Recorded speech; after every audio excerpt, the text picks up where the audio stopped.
Well, Coach, I know after a very successful first half like that, during the halftime, there's probably not a whole lot to talk about. Well, we made some minor adjustments, just, on both sides of the ball. Talked just briefly about the kicking game. We wanted to go out and sustain our intensity the second half and not let it get away from us and play hard, because sometimes when you lose your intensity, that's when injuries occur. And we certainly didn't want to do that. We wanted to put together a complete game. And although there weren't nearly as many points scored the second half, I did think that we maintained our intensity well. So you were satisfied with the total team effort in that second half? I was, for the most part, yes.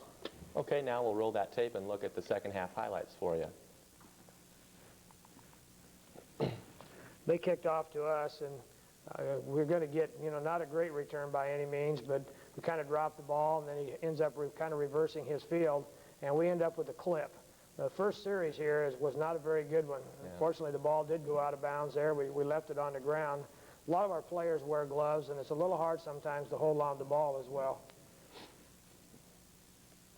We come out, and we were able to do some things here. We ran a split-end reverse, which has been a good play to us from time to time, and we had the first down, made about 15, but again, we were called for a clip, and I don't know if it was a block that really would have had to been made or not, because Doug might have beat him with his quickness, but we were forced to kick deep, and we got a very, very short kick here.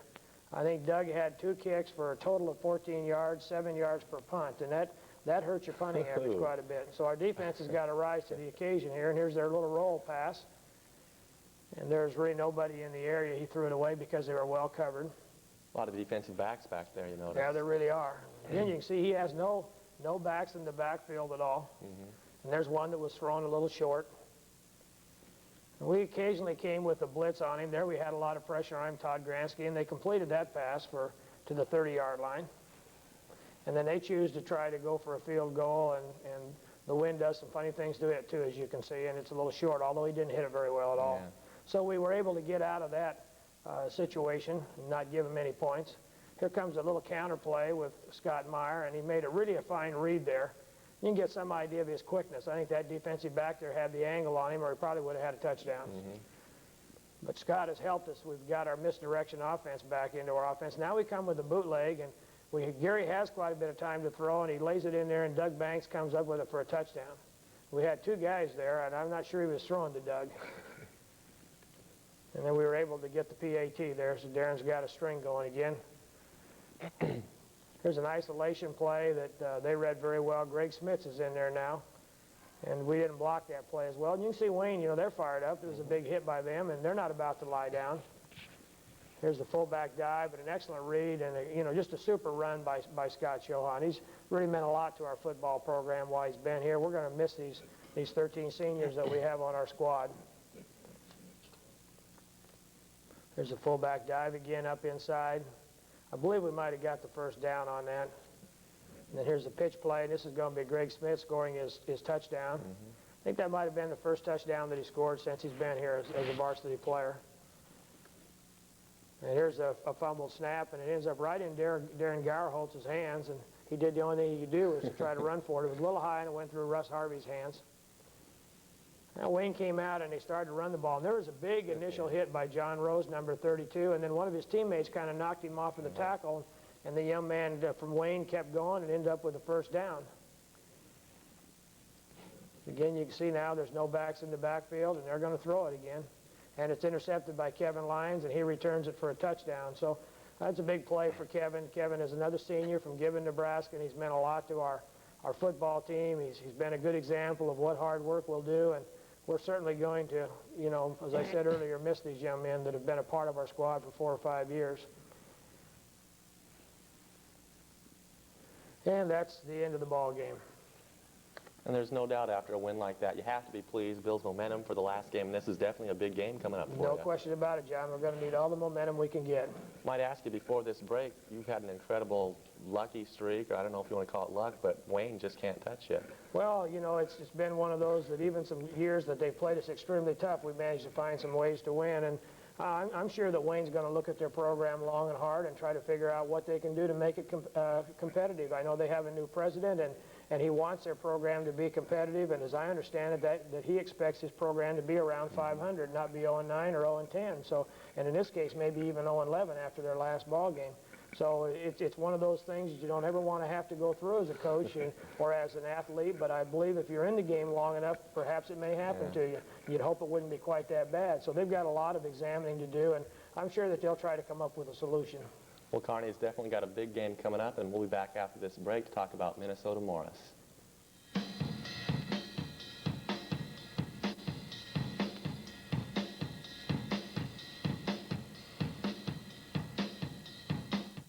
Personal best can be found all over this country, on the sports field, in the schoolroom, in the home, on the job. Anywhere people face a difficult challenge and say, yes, I can. The Foundation for Exceptional Children is searching for disabled young people who do their personal best. The Yes, I Can program honors these children in special ways. Because we know that depending on a person's disability, it can be a great victory to learn a musical instrument, use a pencil, hold a job, or button a shirt. And these victories deserve proper recognition. Each year, the Foundation's Yes, I Can program honors children in recognition of their very special accomplishments. If you know someone we should honor, write to Yes, I Can, Foundation for Exceptional Children, Reston, Virginia, 22091. Let's encourage these kids to keep on saying, yes, I can.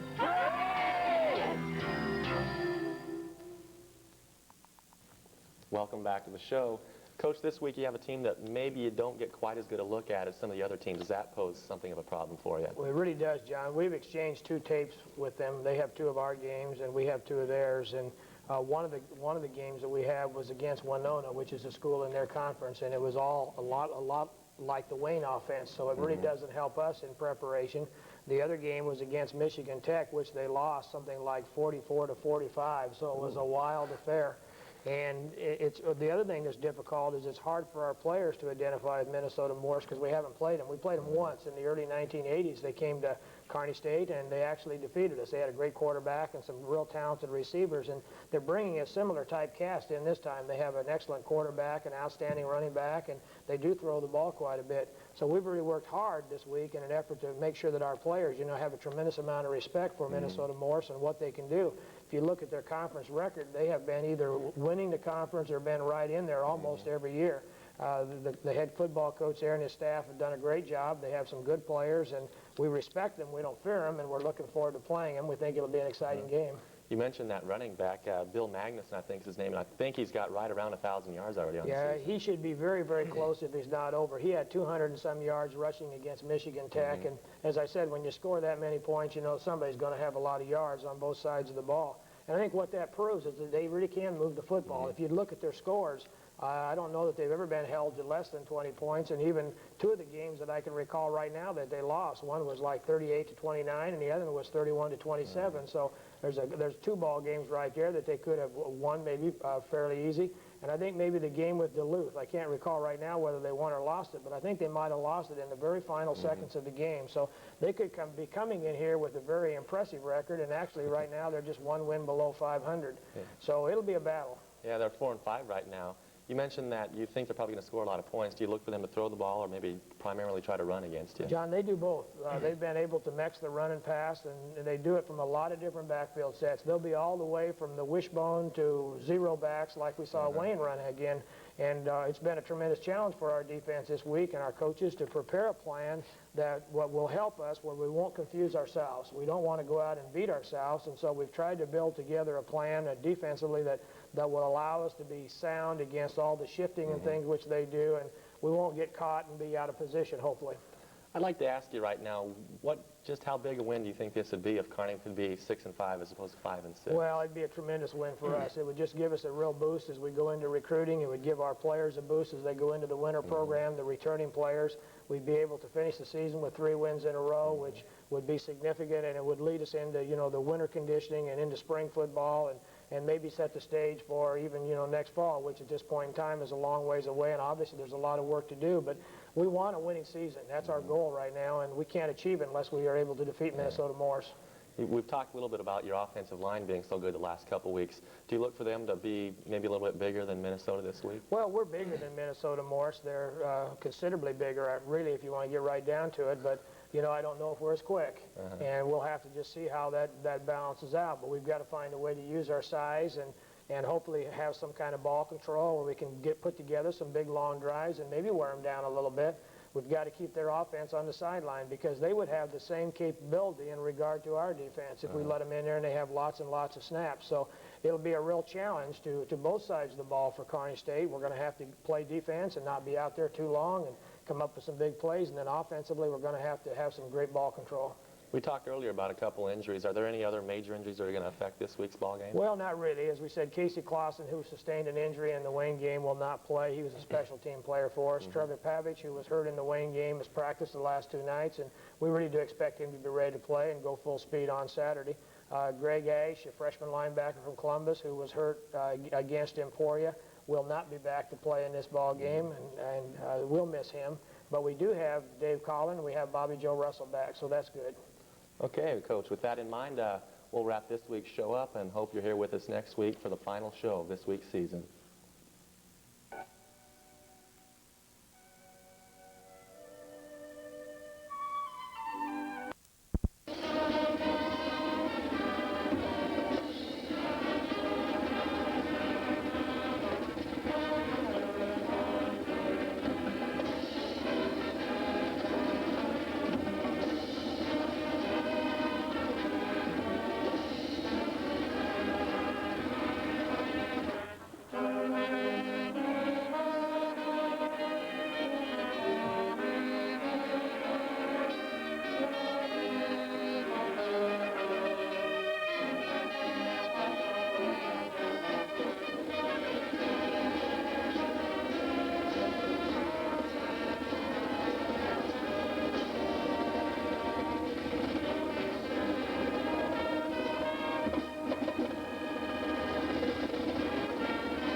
Welcome to today's ball game. I'm with Shane Crow, and this is definitely a big game for Kearney State, as I mentioned before. Kearney right now 5-5, looking to go 6-5. They've got a 2-game winning streak. They could win 3 in a row right now. That's right, John. They've put together a real dandy 2-game win streak, and that's the best way you want to end your season. You want to end it on a winning note, give you some momentum to go in for next year. As you said, Kearney State is 5-5 right now, even money, and the team they're playing today, University of Minnesota Morris, I believe is 4-5. They've won, they're an unusual team. They've won 4 or 5 games on the road, and they've lost 4 games at home by a total of 25 points. So they're no slouch by any means. They're tough on the road, and they just haven't been quite as tough enough at home, rather. So they've been in every game. Something to keep in mind, last week, Minnesota's coming off a tough loss to Northern State, a team that Kearney beat 38-27 early in the year. Minnesota lost to them 20-17 last weekend. Some kind of adverse conditions, a lot of wind, maybe affected the game. We'll see what Minnesota has this week. Yeah, last week they did have a tough loss to Northern State, a team which Kearney did beat. So you'd think Kearney would be favored a little bit by the size of Kearney State. That's going to be a big roadblock for them to go through. Try to find a word for it. Kearney State is a lot bigger than Minnesota Morris, but their tailback, Bill Magnuson, last week, player of the week for him, was just unreal. Might talk a little bit about Bill Magnuson right now for Minnesota Morris. He's already got over 1,000 yards, and he's within 102 yards or so of their school's all-time single-season rushing leader. So I know he'll be running hard today, and they also have a very good quarterback. He throws the ball well. I talked to Coach Boroff earlier, and he's worried about what type of things Minnesota will be trying to do against Kearney State. He doesn't know whether they're going to be trying to pass the ball a lot or sticking it on the ground with Magnuson. So the Lopers definitely have their work cut out for him today. Well, who do you key on? You know, that's the thing. You want to have a couple of weapons like that, and if you can run the ball, fine. If you can throw the ball, fine. But if you can do both, that's even better. With a guy like Magnuson, who had the kind of game that he had last week, it's obviously he's capable of doing a whole lot to your team. That's right. Another problem for Kearney State is going to be the maybe smaller guys up front for Minnesota Morris, but they're possibly just a little bit quicker than Kearney State, and Coach was also worried about that. Most definitely. I think, you know, smaller teams are always going to be a little bit faster, and Kearney State's going to have to contend with that today. Now for Kearney State, we know they're in the tough CSIC, a lot of ranked schools. I believe you've got some information on Kearney State for us, Shane. Well, right now, the overall standings, Kearney State is 4th in the CSIC. They're 5th in the league in total offense. Rushing offense, they're 4th. In passing offense, they're 4th. In total defense, they're 6th. And they're 5th in rushing defense and in passing defense. So they're right pretty much in the middle. Pretty much what you expect from a team that is 5-5. And it's a tough conference, there's no doubt. You look at Kearney's schedule, they've played a lot of nationally ranked teams. They lost to UNO, and they also lost to Moorhead State, a team that is in the same conference as Minnesota Morris, and Morris also lost to Moorhead this year. They lost by 1 point to Moorhead, and that was a real tough loss. They have had a disappointing year, but then again, it has been a pretty decent year for Kearney State. Yeah, you really got to look at it. They've lost to some good teams. They've beaten the teams they should. That's right. They should have beaten, and if they can win this game, they'll be over 500. I guess you have to stay right where they belong. Okay. And we're getting ready for the kickoff right now. Kearney State is kicking off the football to the University of Minnesota Morris Cougars. And a slight delay already. Well, we won't start. You don't want to start a game like this. It looks like the clock says 0-1, so that obviously isn't right. We're going to have to wait for the timekeeper to get the clock set before we can start this game. Looks like kicking for Kearney State, we're going to have number 81, Darren Grierholtz, who is a fine kicker for Kearney. He's come on, kicked the ball real well. I think he's only missed 1 PAT all season.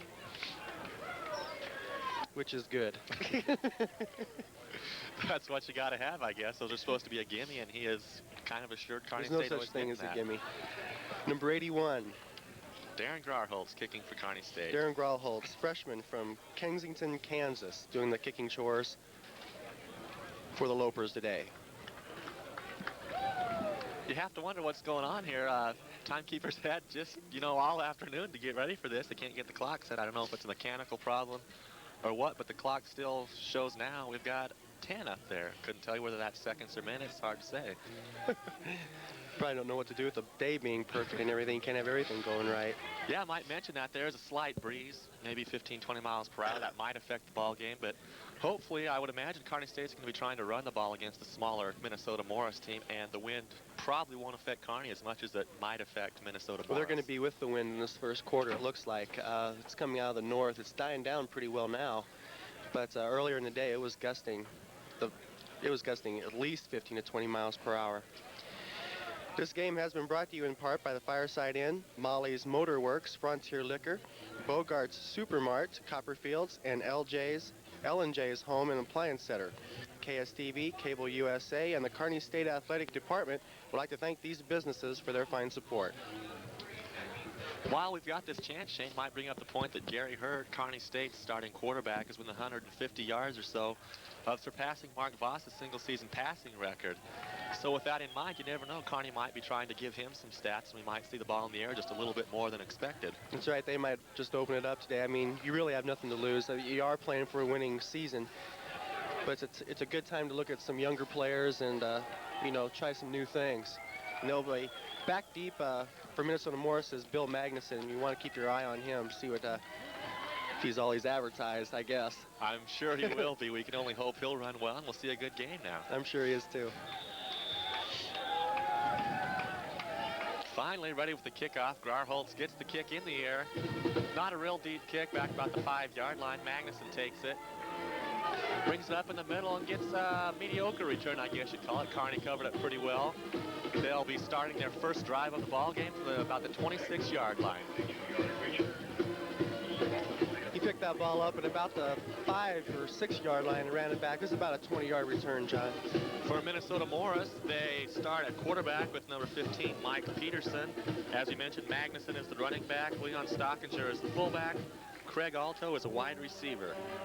We'll get the rest of the linemen for you just a little bit later. Right away early, you see Minnesota Morris doing a little bit of shifting, just like Coach expected. See what they do on their first play. It's back to pass, looks short, has a man wide open. Oh. Good running in there. Number 81, a good play. Tim Peabody, that's the tight end.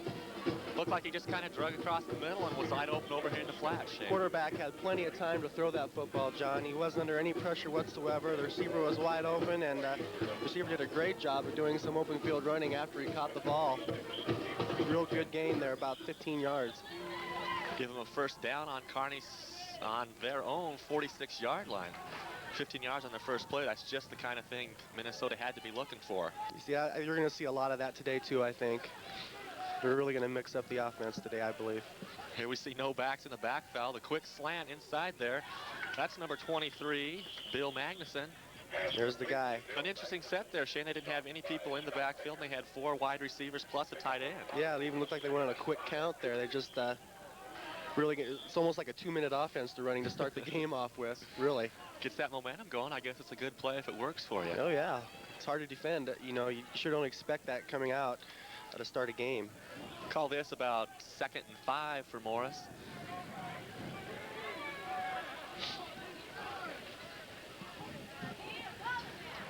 A little bit more of a traditional setup there. Magnuson gets the ball on a little counter play. Takes it easily for a first down, gains about 10 yards there. Right now, Minnesota Morris kind of ripping right through the Kearney State defense. I didn't really expect this. I didn't either. Kearney State, you know, they got big people up front. For Kearney State, Todd Granitsky, 6'3", 243 junior, Mike White at right tackle, left tackle Scott Yonke, Jeff Essman, Doug Banks. They got some big guys up front there who are averaging right around 245 pounds, and right now they're getting manhandled.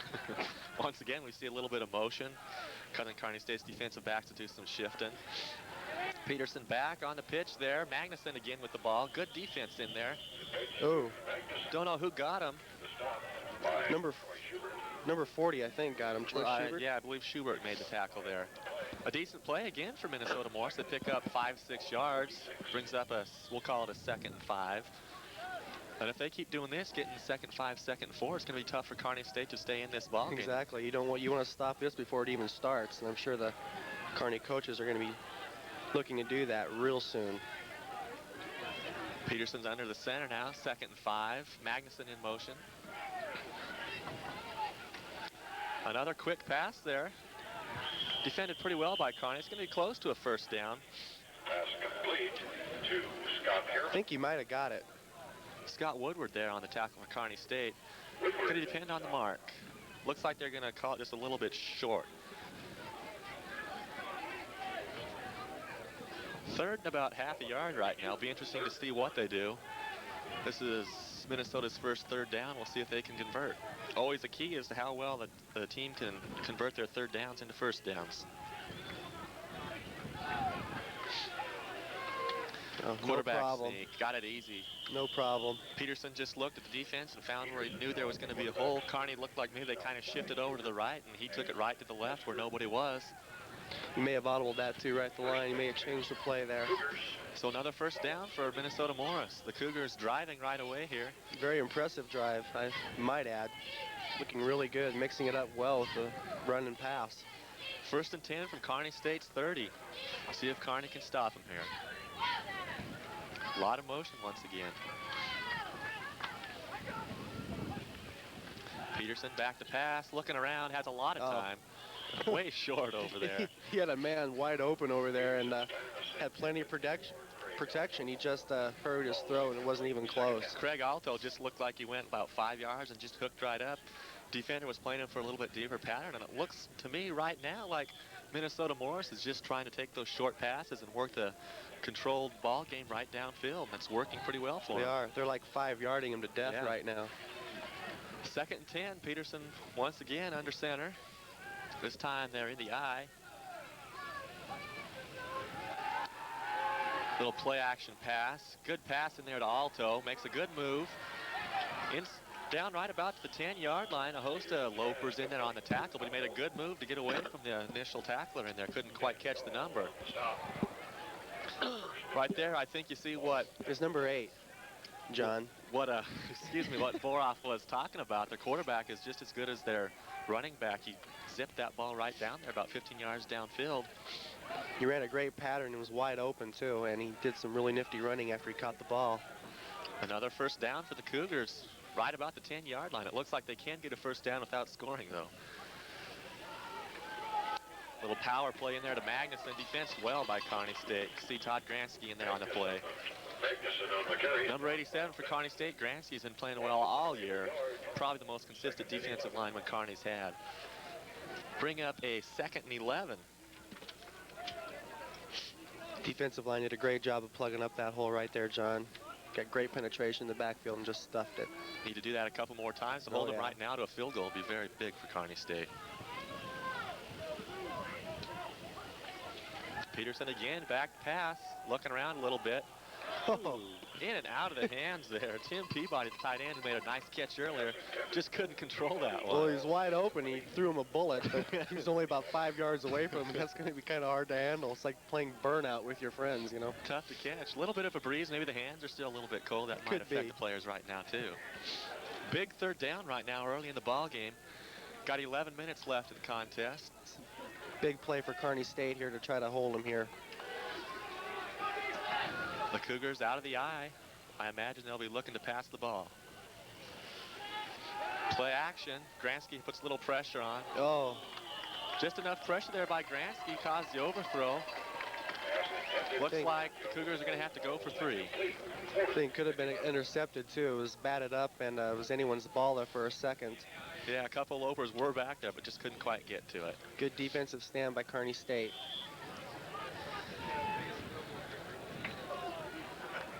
Field goal kicker for the Cougars is number 74, Joel Byer. Just a sophomore. We'll see what he can do. Place the ball at just about the 18 or 19 yard line. Called a 28-yard field goal attempt. There's the snap and the kick. Got it in there. Looked like maybe it would go wide right, but he got it inside. So just like that, just under 11 minutes left in the first quarter, the Cougars take a 3-zip lead on a very impressive drive by Minnesota. It was a real impressive drive, John. KSTV Cable USA and the Kearney State Athletic Department would like to thank the Palm Garden Lounge, El Charro de Norte Restaurant, Misco Sporting Goods, Nick's Gyros, and Platte Valley State Bank and Trust for all their help in bringing you this KSC football game. I'm sure that's not the kind of start Coach Boroff was looking for, but on the bright side, the defense did buckle down and hold them to just a field goal. Well, they held him for a field goal. You know, if there's could be first game jitters, last game jitters, whatever you want to call it. It's the last game of the season, and Norris came out. You know, they have nothing to lose, and they just threw everything at them that first drive with the kitchen sink. It was a real impressive, about an 80-yard, 75-yard drive there. You begin to see why the Cougars have been so good on the road. If they take that opening kickoff and score on it every time, that kind of gets the home team's fans out of the ball game. Right now, I guess you hope Kearney State can get a drive going, get their fans back in it, maybe jump back on top here with a touchdown. We'll see what happens. That's right. You know, I wouldn't be surprised if you see almost maybe the same kind of stuff that Morris did that first drive. You know, Kearney State may open it up too. Yeah, Kearney State has a varied offense. There's no doubt they've got good tailbacks, a good quarterback in Gary Hurt. Oh, yeah. That's an interesting onside By a kick. little onside kick there, They almost may have got worked. it. I think Kearney got it, but it's hard to say. Looked like Kearney really wasn't quite set for that. Well, they weren't ready. We weren't ready for it. I thought they were in their huddle, and they all just came out of there and rushed it. And That's a good-looking play. Something that was really I've never interesting. seen that before. Kearney, lucky enough, looks like they covered it. They recovered the football. See who's down at the bottom of that pile. Number 20, Hard to say. I thought maybe 26. it's hard to say. Whatever, lucky enough, Kearney State covers that. And I guess when that doesn't work, Kearney State gets great field position, starting on their own 47 right now. Gary Hurt starting in the ball game. Got Scott Shohan in there with Chuck Mosley. See what the Lopers do on their first possession.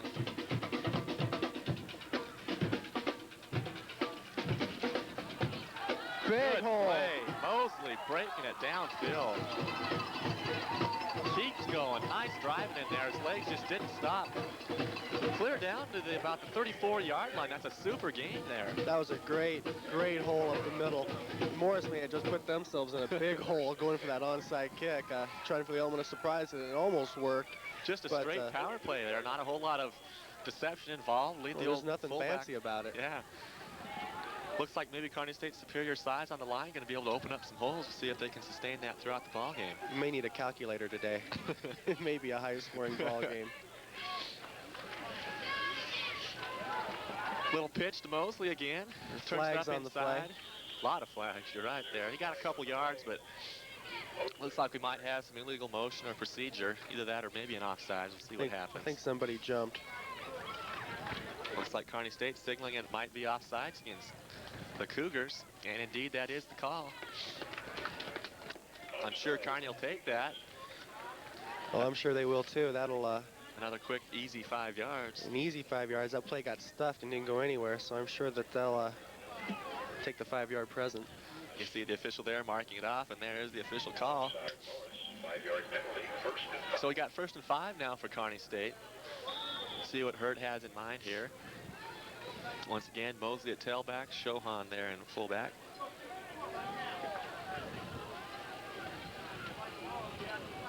Long count. Morris with 6 men on the front line. Little dive play in there to Shohan. He picks up close to the first down, giving 3 or 4 yards. Picking up 2nd and short.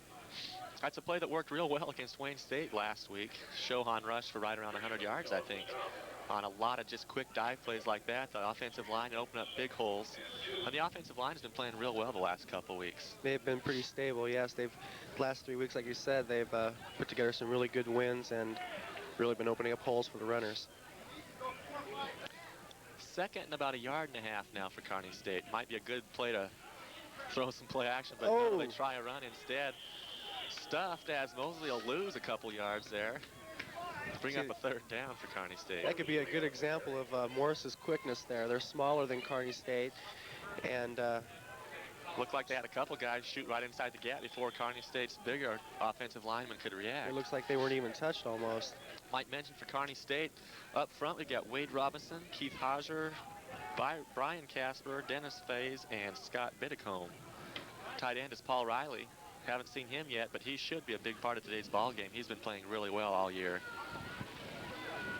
3rd down and about 2 yards for Kearney State. Hurt back to pass. Looking around, had a lot of time. Intercepted. Threw the interception. He just lobbed that one up there. Didn't have much of a chance. It just hung. Looked like it was intended for Shohan. A little play action pass just didn't go over very well. You got to put a little zip on that ball. You lob them up there. It gives too many defensive backs the time or the chance to run under them. Yeah, that was definitely a wounded duck, what they call a wounded duck. He was under a little bit of pressure when he released that ball. Got an injured player there for the Cougars. I believe it's the man who intercepted it. Looked like he got a helmet right on his knee there. Results of the cross-country. Brian Schneider, I think, is the hurt man. Yeah, number 13, I believe, is who that is for the Cougars. Yeah, it's number 13. Well, that's too bad. Kearney State put together a pretty decent drive. You know, they recovered the onside kick. You know, that's a 30-yard gain right there. Leaving up the defense now will give the Cougars a 1st down on their own 8-yard line. See what they can do with it. Peterson again there under the center. Once again, a little counter play. Magnuson takes it, cuts it upfield. Oh, he nice slipped. running in there. You can see arm tackling just doesn't bring him down. A couple Lopers had a chance, just couldn't get their shoulders on him, and he runs right through the arm tackles. He's a little guy, and he's fast, and he's dips and doodles all over the place, John. He's really hard to grab on. Gonna have to wrap him up and put him down. He's a good running back, definitely. Give him a quick 11 there, another 1st down. Ball's out to about the 19-yard line. That's the 2nd time that reverse has worked well for him. 2 wide outs right now. A slot back and 1 man in the backfield. Peterson drops back to pass, looking around. Off to his right, same pattern we saw work earlier.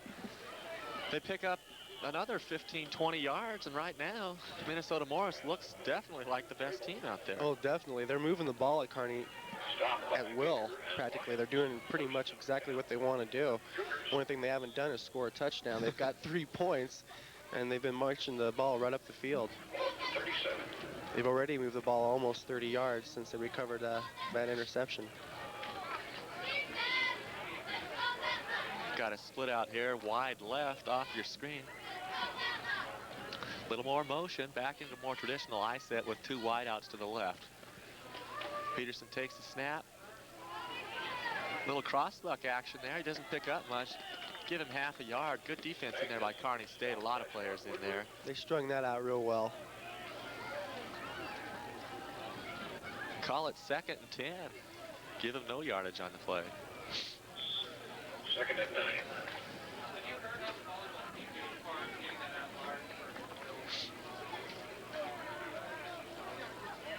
One of the few times today that Morris has been stopped for no gain on a play, John. And back to split backs in the backfield. 2 wideouts and a tight end. Peterson drops back to pass, looking down the middle. Has a man wide open about 10 yards downfield, hits the tight end again, Peabody. He picks up the first down pretty easily. They're just picking Kearney State apart right now. Those short passes, they send 2 or 3 guys deep and then run the tight end across the middle or a back out of the backfield, and they've been open all day long. Well, it looks like Kearney State's running a type of zone in the back, in the defensive secondary, and they're taking full advantage of it. You know, if Morris is saying you're going to give us 10 yards, we'll take it, you know. Yeah, no there's problem. no doubt. They're just dropping straight back. Not a whole lot of difficult things to figure out in their zone coverage, and they're just running guys underneath it. First down, handoff to Magnuson again. Stuffed up pretty good there. Good defensive play in there for Kearney State. And number 58 in on that tackle. There was a hole there for just a split second, and the Lopers filled it up real quick. Give them a couple yards. That's more what Kearney State needs to do. You can't let them get in those 2nd and 4, 2nd and 5 situations. This 2nd and 7 or 8 is a lot better for Kearney State. Definitely.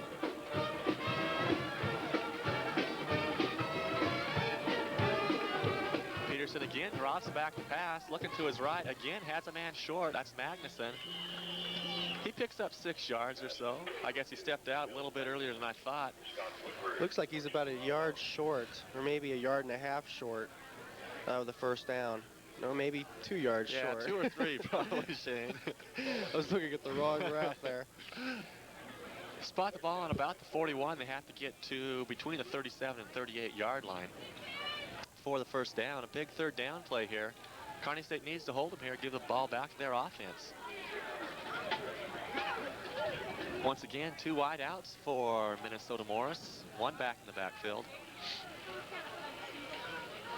There's that little reverse play again to Magnuson, and again it works real well. He breaks into the secondary. Fumble. Got a fumble there. He fumbled Looks like the ball. Kearney State covered it.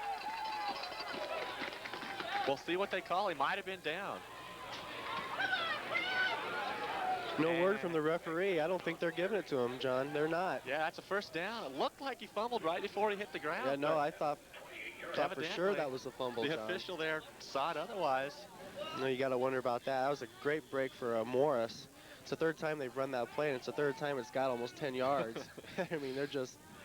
Looks like they pull that one lineman out there, and he gets in front of Magnuson, and Magnuson reads the blocking real well. Manages to cut it up inside and picks up 10 yards. Another first down, a quick pitch there to Magnuson again. He picks up 2 or 3 yards. A host of Lopers there in on the play. Got a flag down, too. You know, when they're running those reverses, John, I don't even think they can see Magnuson coming around there. He just hides. Yeah, he's only 5'11", not that big a guy, but you can see he's got a lot of strength and he's pretty quick. He looks smaller than 5'11". I thought he was about 5'8". But he's fast.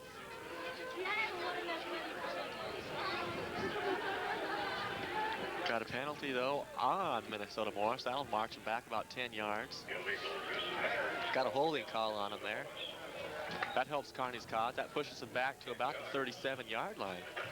That's the 2nd penalty of the game. Both of them have been on Morris.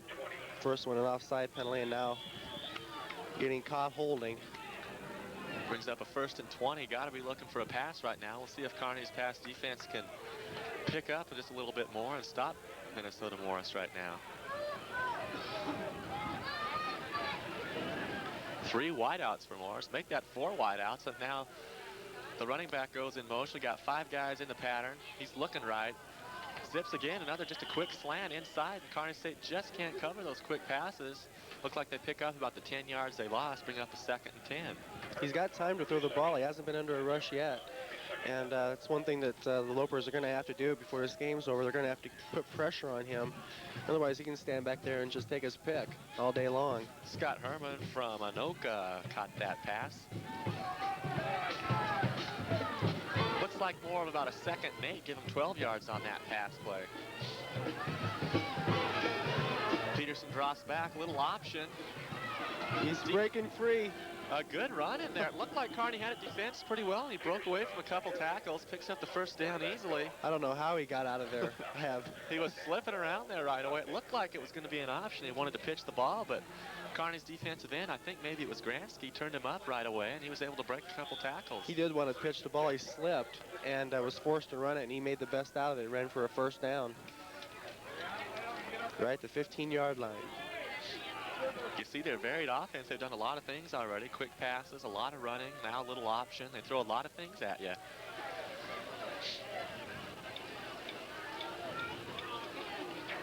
Peterson takes that quick three-step drop, throws one out there out of the reach of Craig Alto, I believe. Yeah, that's Alto. So bring up a 2nd and 10 for Minnesota. Now, out of all the passes that he has thrown, that's one of the few that hasn't even been on the mark. He's only missed about 3. But you notice there was just that three-step drop. Doesn't give Kearney's defensive line much of a chance to get in there on him. What they're throwing is kind of like a run-and-shoot offense at him. It's real exciting to watch, and it's real tough to defend.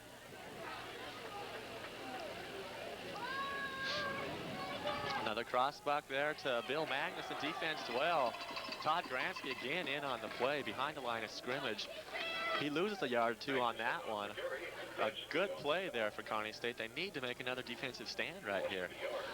3:40 left in this first quarter, and it just seems like Morris is dominated, but they've only got 3 points, and hopefully Kearney can hold them here till maybe only 3 points again.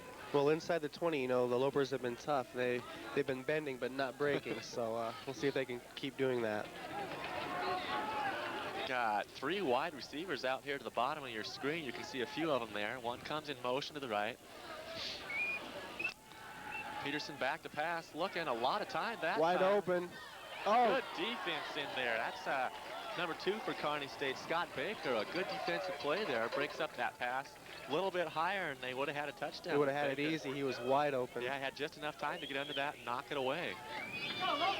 That was a real good recovery there by Baker. He had beaten his man. The Morris receiver had beaten his man. If the ball would have been on the money, it would have been a 6. Once again, it looks like Morris is going to go for the field goal. We see number 74, their big place kicker, Joel Byer, come in. And I mentioned big. The guy is 6'2", listed 285 pounds. Not your prototype field goal kicker. No. But he did get that last one in, so he is somewhat effective. Well, he must put a lot of weight behind it, John. There's the snap. Kick looked like it's going to go wide right. No, it's just short. It was right down the middle. I think the wind held that up. You could see it. It started off looking like it would go right through, and then the wind just got it, held it right up. Just died. It stopped. So Kearney kind of lucks out there. Being against that wind kind of hurt Minnesota right there. KSTV will rebroadcast this game between Kearney and the University of Minnesota Morris this Thursday, at 7:30 p.m. on cable channel 25. Kearney State needs desperately to get something going here. Just over 3 minutes left in the first quarter. Need to get some points on the board. Looks like a new fullback in there, Brad Arrowsmith for Kearney State. Chuck Mosley still at tailback, and Gary Hurt is quarterbacking.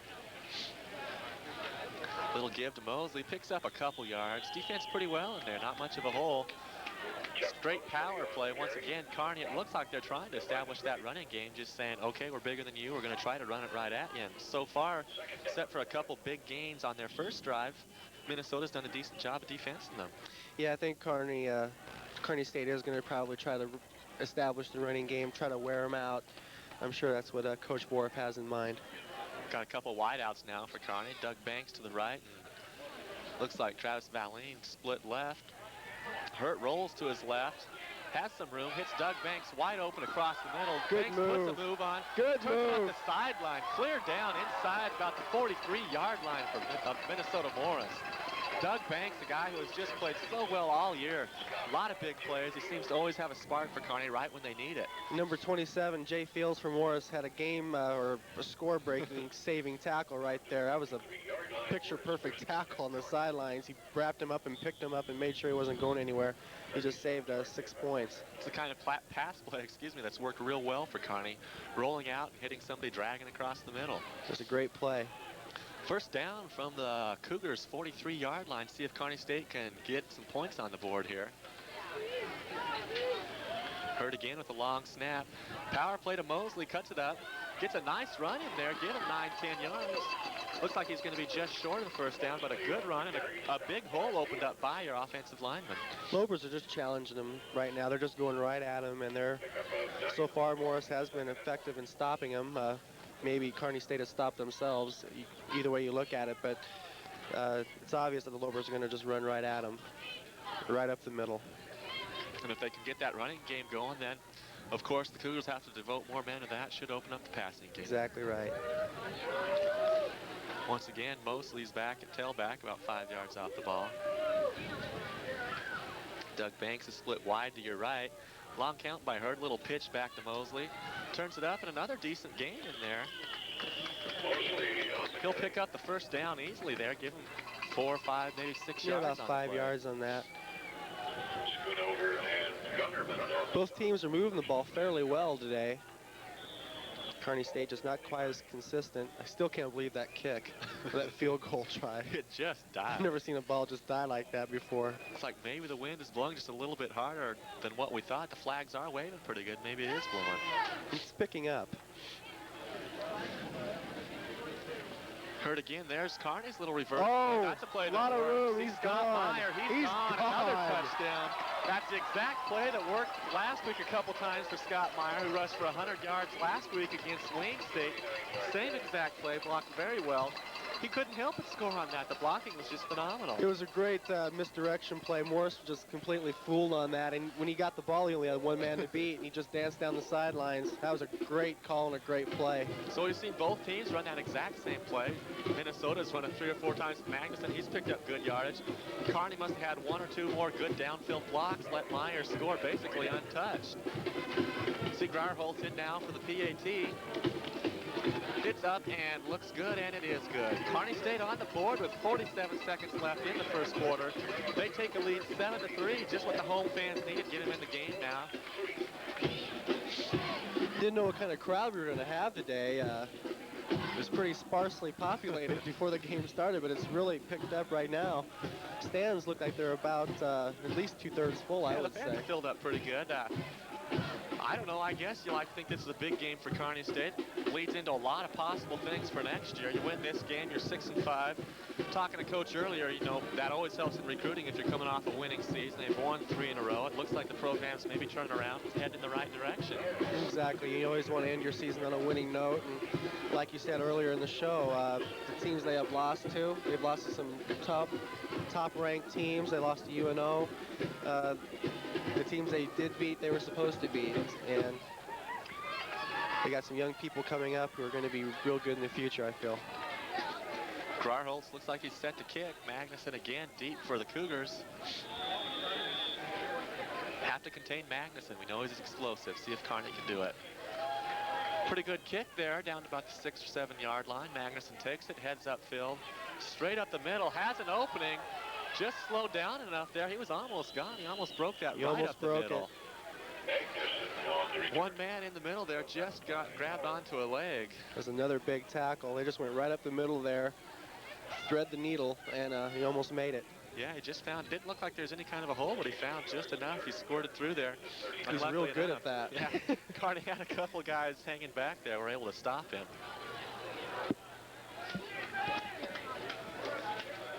So we got a first down now for Morris on about their own 39-yard line.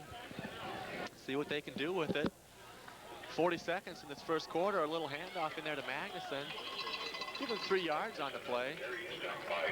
I don't know, you think? Stopped in there by Schubert for Kearney. Excuse me, I'm sorry, John. Do you think Morris will try to do anything before halftime, or do you think they'll be content with trailing only by 4? Well, this is, of course, just the first quarter, so we'll see what they do at the quarter. My fault. Time is definitely going by, but not quite that fast, Shane. My fault, John. I'm just so excited. Got about 10 seconds left in the quarter. We'll see if they can get this play off. Peterson again under center. Magnuson still in there. Tailback from the Cougars. Once again, just a straight handoff. Magnuson jumping over people, running hard. Picked up the first down easily, gets inside Kearney State territory to about the 47-yard line. And that play will indeed end the first quarter. Kearney State played well enough, I guess, to get the lead. They had that one long sustained drive. But Minnesota Morris has been driving the ball well. They've had that one missed field goal. They should have had 3 more points. And it seems like Kearney is, like you mentioned earlier, bending, but they're just not breaking when they have to. They come up with a big defensive play or two, and they stop them. That's right. They were, you know, the first couple series, you know, you're kind of feeling each other out, wondering what each team is going to do, and it's obvious that Morse is going to do everything that they can. They're going to throw everything at them but the kitchen sink, and Kearney State is just going to establish their game. They're going to run right at you, and they're going to throw when they have to, and Morse is very unpredictable. They've got a lot of weapons, there's no doubt. So far, we've seen Bill Magnuson definitely featured.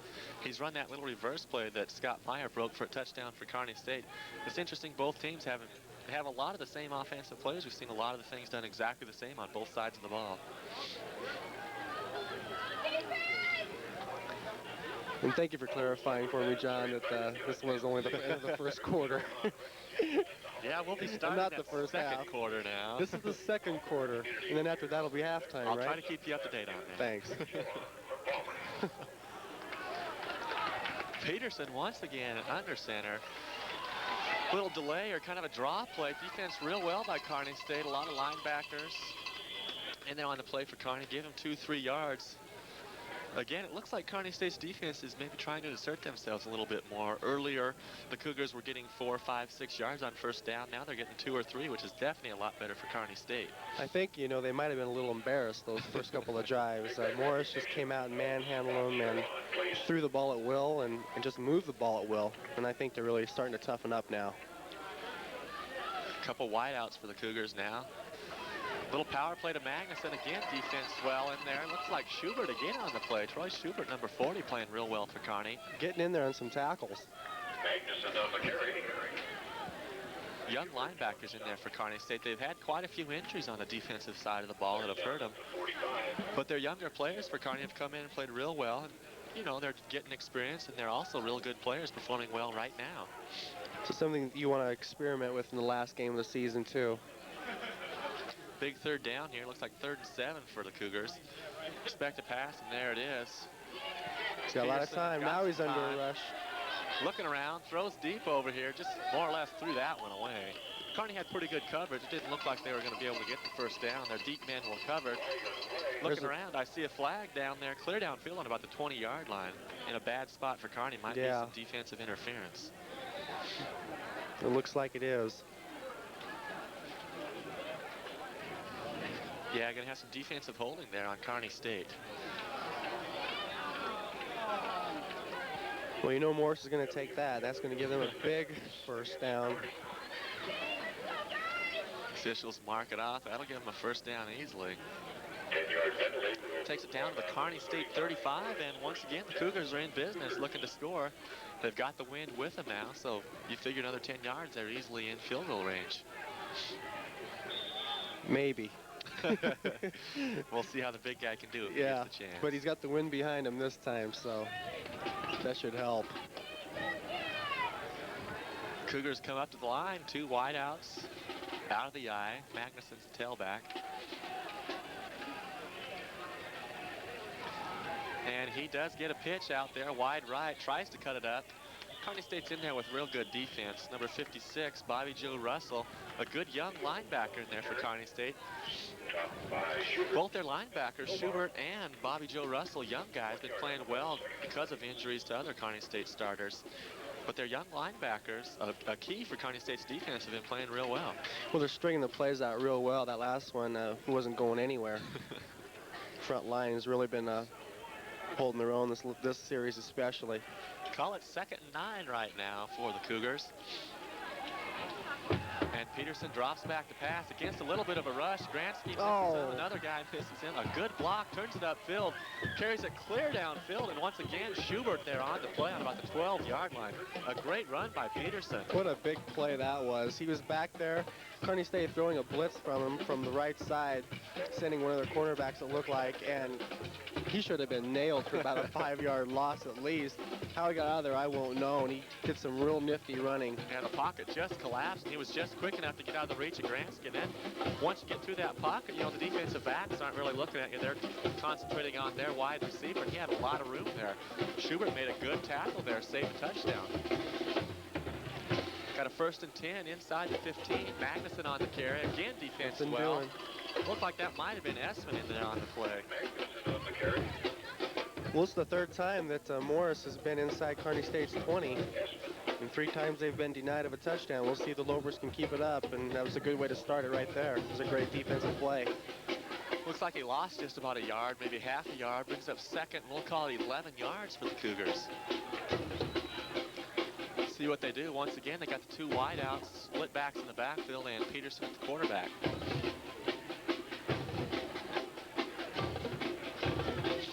Again, Kearney comes with a blitz in there. Short pass underneath, defense well. Schubert again on the play. That guy is just everywhere so He far. is. He's playing a real solid defensive game early on, making a lot of key tackles. Depends on where they'll mark that ball. Looks like he caught it about the 10, but they're going to mark it at about the 12. Pickup of only 3 yards. Kearney State can definitely afford that. That's a good defensive play by a linebacker. They are definitely tough inside the 20-yard line. Looks like maybe they've made some changes. That's that same drag play to the tight end that's worked and been open a lot earlier. Now they seem to have linebackers defending it just a little bit more tightly. Another big 3rd down now for the Cougars. They'd like to get a touchdown on the board. They've been inside close and haven't been able to score yet. Peterson straight back. Good defense in there. No penalties, just a good defensive play there. I thought maybe the official was going to throw a flag, but he didn't. Kevin Lyons, a good defensive back for Kearney State. In there on the play, broke it up nicely. He's a senior out of Gibbon, and he's been playing real well for Kearney State the last couple years. Once again, we're going to see number 74, the big guy, Byer, in there, try an attempted field goal right now. This guy's great. You like exciting. that, don't you, Shane? I really do. You don't see too many 270-pound kickers. Looks like they're going to spot it at about the 19-yard line. We'll call it a 19-yard field goal for Byer. Has the wind with him this time. I'm going to predict he makes this. From the right hash. Looks good. And it is in there. Tightens up the score right away. We've got 11:04 in the first half, Shane. Score is 7-6.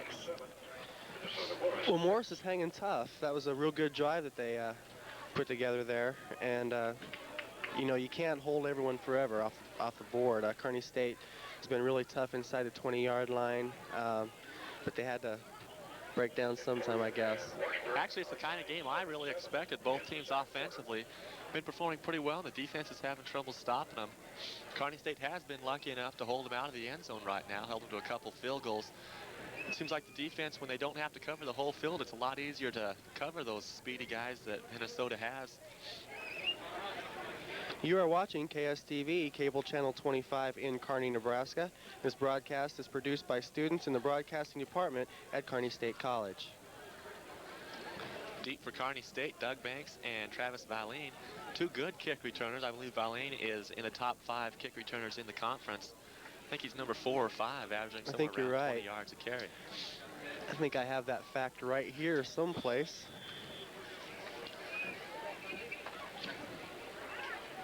Yes, he is number 4. He's averaging 24.3 yards per return with no touchdowns. So he's doing real well this year. And we know Doug Banks has speed. We saw him break that catch earlier, so he can definitely do a good job returning kicks too. That was a great touchdown that Kearney State scored. Great play. This one's going to go to Valine on about the 2, a good kick. He heads upfield, gets up past the 20, right about the 23-yard line. Met by several Cougars in there. Pretty good defensive play. It looked like he could have went right around there, and he had some daylight right down the sideline, but I don't know if he saw it or what, but it looked to me like he had a lot of room to run. They're right around the right sideline. See Gary Hurt there heading out. He has a play undoubtedly from Coach Boroff. See what the Lopers can do now with 11 minutes left in the first half. They're up 7-6 with a first down on their own 23-yard line. It's got 2 wide receivers there, the lower part of your screen. And Gary Hurt calling the signals. Once again, a pretty long count for Kearney State.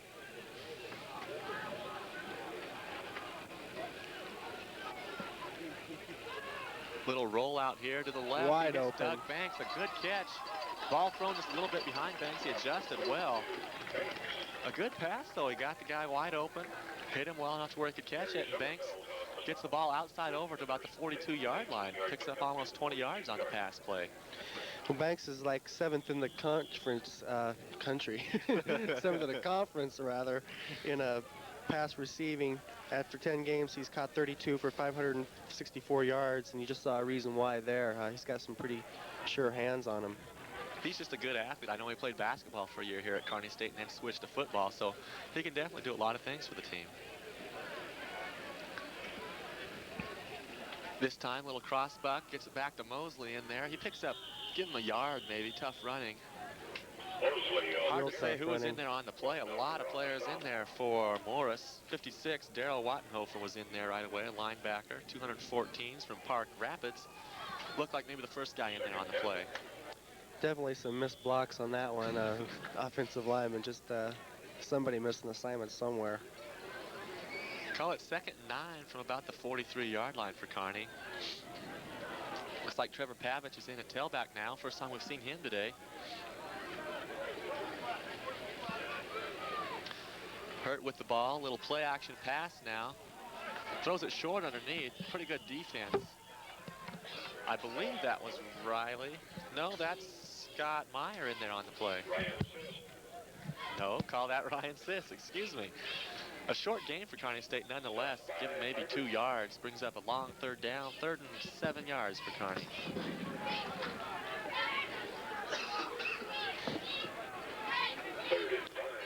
See what they can do now. They got Lane split to the left. Doug Banks is off to the right. Out of the eye. Gary Hurt once again with a long count, something Kearney does a lot. Back split to split backs. Hurt straight back. Now he rolls off to the left just a little bit. Has a lot of time. A great catch by Banks. Man. Nice diving catch. And a great pass. Got to give him credit. Hurt stuck in there. He got nailed pretty good, but put the ball right on the money, right where it had to be. Banks laid right out and made a nice catch. That'll give Kearney a good 1st down. About 9 minutes left. Plenty of time here. Kearney State can get a big score here. Up that lead. Ball now on the Cougar 43-yard line. 1st down for Kearney.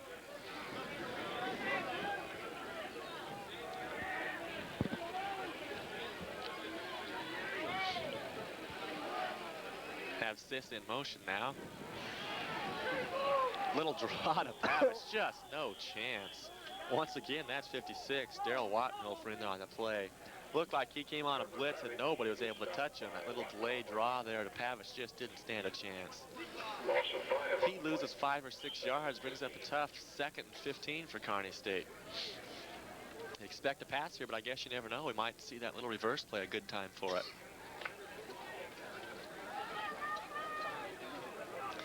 Have Banks split clear up to the right.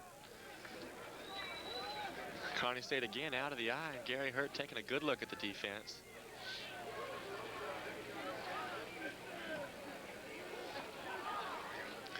Quick drop. Good play in there. I think that was to Donnie Lee. Looked like we got a fumble, and indeed we do, and it's on the ground. Looks like the Cougars got it. No doubt, Minnesota Morris looked like 2 guys had him, and one of the guys just stripped the ball from him.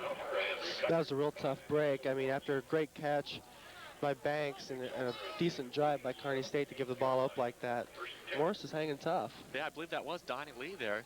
Made a nice catch, and then 3 guys hit him, and 1 guy just stripped the ball. Tough play for Kearney. They were driving, like you said. But Minnesota gets the ball, and they'll take over on their own 38-yard line now. Gives them a chance to get right back in the ball game. It's easy to see why this team has won 4 or 5 games on the road. Yeah. It really is. Once again, a lot of movement there. Kearney State shifting around defensively, trying to counter what they're seeing from Minnesota. Little power play to Magnus, and he breaks a couple tackles running hard. Tough running. Scott Kovar, I think, was the linebacker there in on the play for Kearney State. Give Magnuson another 6 yards or so, though. A good run. He's just a slashing kind of back. He doesn't run straight up or anything. It's hard to hit him head on. He just slashes right through there. 2nd, we'll call it 5 now. Give Magnuson 5 yards on the last play. Craig Alto split way wide out here to the right. Little play in here to Magnuson again. Boy, they're not afraid to use him about every running play. That's the guy who gets the ball. And he gets up close to the first down, but I think he's going to be short. Jerry, stopped by Janky. He's definitely the workhorse on offense. Scott Yonke in on the play, I think, for Kearney State. A lot of players there. Pretty good defense by Kearney. We'll call it 3rd and 1 right now. This is definitely a big play. With 6:40 left in the half, Kearney State could hold them here, get the ball back. They'll have a good chance to score.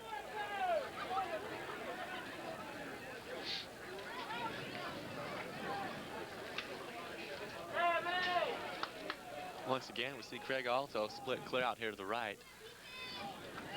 Oh, he's got something out of the wishbone here, looks like. See what they'll do out of this set. A little power play. Magnuson breaks it big. He is definitely a good runner. Something. He exploded right through that hole. No indecisiveness at all. He saw his hole, and he knew he only had to get a yard, so he just turned it right up tilled. Picked up about 8 yards on the play. But you never know what Morris will throw at you. They'll, like you said, they just line up in what looked like a wishbone. They have like what looks like a run and shoot offense. The eye. A lot of looks to this team. Just as you say it, they're back in the eye. We've seen, I guess, predominantly the eye, but we saw that wishbone. They'd had no backs. They definitely throw a lot of things at you. A lot of movement. Looked like Kearney State was off sides. Maybe they were drawn off.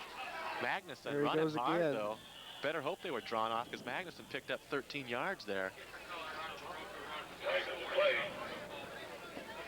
Definitely a lot of movement. We'll see if it's going to be a procedure or just offsides against Kearney State. That hurts. Once again, though, you see Magnuson, a couple guys had a chance, just couldn't bring him down. He always seems to break a tackle or two before he finally goes down. He's a tough runner. He really is. You see the offsides call there made against Kearney. That'll be declined. The Cougars have the ball right now on about the 33-yard line of Kearney State, and once again, they're driving the ball, primarily using Magnuson. I think he's carried every time. I believe that whole drive. Yeah, I think you're right. It's all Magnuson. I think that was Kearney State's first penalty, too, if I'm not mistaken. Cougars with split backs now. Straight back to pass to Peterson. He's looking long. He's got him wide open. There, but it just hung long enough. Hung up there just long enough for number 5. That's Kevin Lyons. We saw him earlier with a good defensive play. It looked like he was beaten, but the ball hung just long enough. He was able to recover it. Was inside, had decent defensive position by the time the ball got there, and he picked that off. That was a great play. The receiver for Morris was wide open, and Lyons really closed that gap in a hurry and made a great catch in the end zone. Yeah, the ball was underthrown just a tad, but still good defense by Lyons. He had the inside position. You got to give him credit there. And if anybody was going to catch that ball, it was going to be him. Oh, yeah. That was a great play. So there's another good break. Kearney State has the ball. 5.5 minutes left in the first half. Golden opportunity now. 1st and 10 from their own 20. See if they can get a drive going. Banks again, split right. Hurt still in there at quarterback. Little give there to your dive man. That looked like Scott Shohan up the middle for 3 or 4 yards. Looks like a play that maybe they're trying to set up that option. Just ride the fullback. When that's taken away from you, then you pull it out. An option, got one of the ends or defensive back. It looks like it. Kearney seems like they're going to be content with those short gains up the middle. They're going to do it until they pop a big one. 2 wideouts this time for Kearney. Travis Mullane's left, Doug Banks off to your right. I believe that's Pavic still in there at the tailback position. Mullane comes in motion. There's that reverse play, works all the time. I don't know why teams can't figure that one out. Valane, good run and great held his balance for a long time. You can just see that play coming. Valane goes in motion, stops, and comes around on a little reverse play. It's blocked real well, though. He wasn't touched until he was 5-6 yards downfield. That's just what Kearney State needs. Both teams have been running that play very effectively today. It's been the bread and butter of Morris, I would say, and Kearney State has got a touchdown off of it and a real good gain there. They get up to about their own 36-yard line. Still plenty of time, over 4.5 minutes left in the half. Once again, Kearney State's out of the eye. Little give in there to Shohan. He runs hard again, picks up 4 or 5 yards. There's a guy who plays well. He doesn't get a lot of the publicity, doesn't get the big breakaway runs, but he seems to always pick up 4 or 5 yards. A real dependable player, Scott Shohan. Number 6 on the play, 2nd and 4. Remember, Scott Johan will We'll give him 4 yards, call it 2nd and 6 right now from the 42-yard line.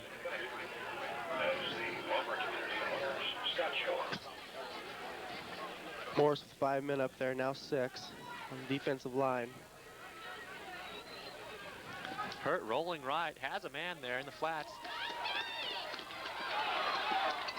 That was a great Good pass. running in there. I think that's Paul Riley. That's the tight end I was talking about earlier. Yeah, that is Paul Riley. Just a great play. That was a great play. Hurt could have even ran that ball for a first down. Had a lot of room, and it was a great throw and a great catch, and some real nifty running down the sideline for the big guy. Riley's another guy who played basketball earlier on and then switched to football. And he's a big guy with a lot of speed for Kearney State. I like to see him get the ball because he gets it in the secondary and can just run over those little defensive backs. Kearney State mounting a big drive here inside, call on about the 37 of the Cougars, see if they can get another score on the board. Hurt again, drops back, gives it to Pavich. He picks up a couple yards.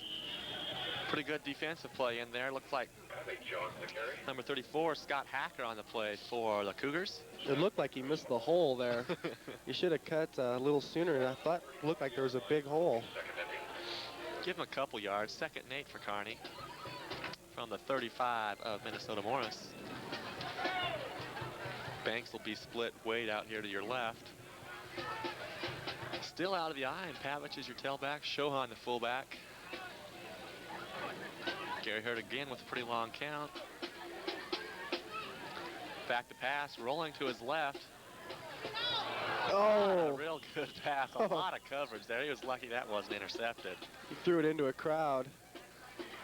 Looked like number 27 there for the Cougars, Jay Fields, had his hands on it, just couldn't quite control it. It was a real great effort just to, stop that ball, and he almost came up with a catch. Matter of fact, 2 other guys almost came up with that ball. Yeah, maybe not the wisest pass. There were 3 or 4 No. Cougars right around the ball. Hurt tried to zip it in there, didn't quite have enough on it. Big 3rd down, 3rd and 8 for Kearney State from the 35. Need to get a first down here. You see Scott Meyer, number 15, in motion. There's that reverse play, blocked real well. There it goes again. Oh, good defensive play in there. That was a great tackle, number 49 for Morris. That play was wide open, just as it has been all day, but he came and made a good tackle. It was only about a 6-yard gain instead of about a 20. Ryan Siss on the carry. It looked like he could have broke it, like you said, and Trimble there for the Cougars made a good play coming from the inside out and just tripped him up about a yard short of the first down. It looks like Kearney State's going to go for it, 4th and 1. Something we've seen out of Coach Bork, he's not afraid to go for it on 4th down. He's got that big offensive line. It feels like he can make a yard whenever he needs to. See what they do here out of the eye. Pavich and Shohan. Just a little dive to Shohan. I don't think he got it. Good penetration in there. He may have got back to the line of scrimmage. But I think he was stopped short. It's all just going to depend on the spot, though. Where they're spotting, it looks maybe closer than I thought originally would be. I'm sure we'll get a measurement. Yeah, you see the official there looking for a measurement. Looked like Tim Frischman, number 59 for the Cougars, maybe made the penetration, got the initial stop there on Shohan. See the spot there. Chains are being stretched out. It looks like they're short. Yeah, short by a matter of inches. Not by much. Tough break for Kearney. That turns it over on the 27 and a half yard line. It's a real tough break. Kearney State was in the middle of a good drive, and hopefully getting ready to score another touchdown or at least a field goal. We've got just over 2 minutes left in the half. You can't have the defense let down now. They've got to hold them now. If they could get the score in right now, that would give the Cougars a lot of momentum going into that second half. I think they've got a lot of momentum already. Being only down by a point at this point in the game with the ball, they have to feel real good about where they're at right now. There's a reverse again. Once again, Magnuson takes the ball, same play. He cut that one up inside. He picked up 6 yards. They'll bring up a 2nd and 4. Kind of expect a few passes in here. They're going with the wind. See what Peterson does this time. A couple of wideouts. Craig Alto in there, and Shane Pribble is the other wideout, wide left for the Cougars.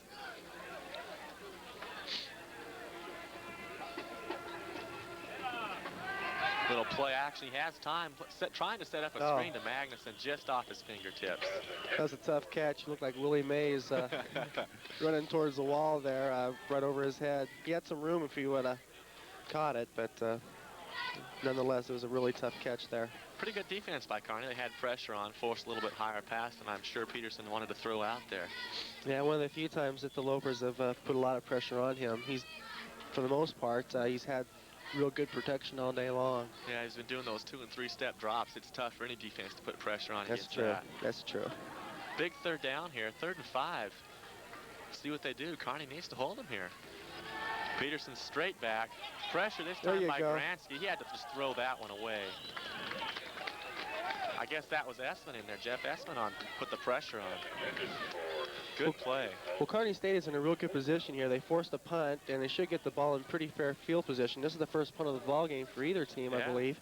And they got 3 timeouts left to work with, so they got plenty of time and plenty of timeouts, so you never know. A good time for one of those patented Doug Banks long returns would also help the cause right there for Kearney State. We'll see what they do. Back there along with Banks, number 5 for Kearney State, Kevin Lyons.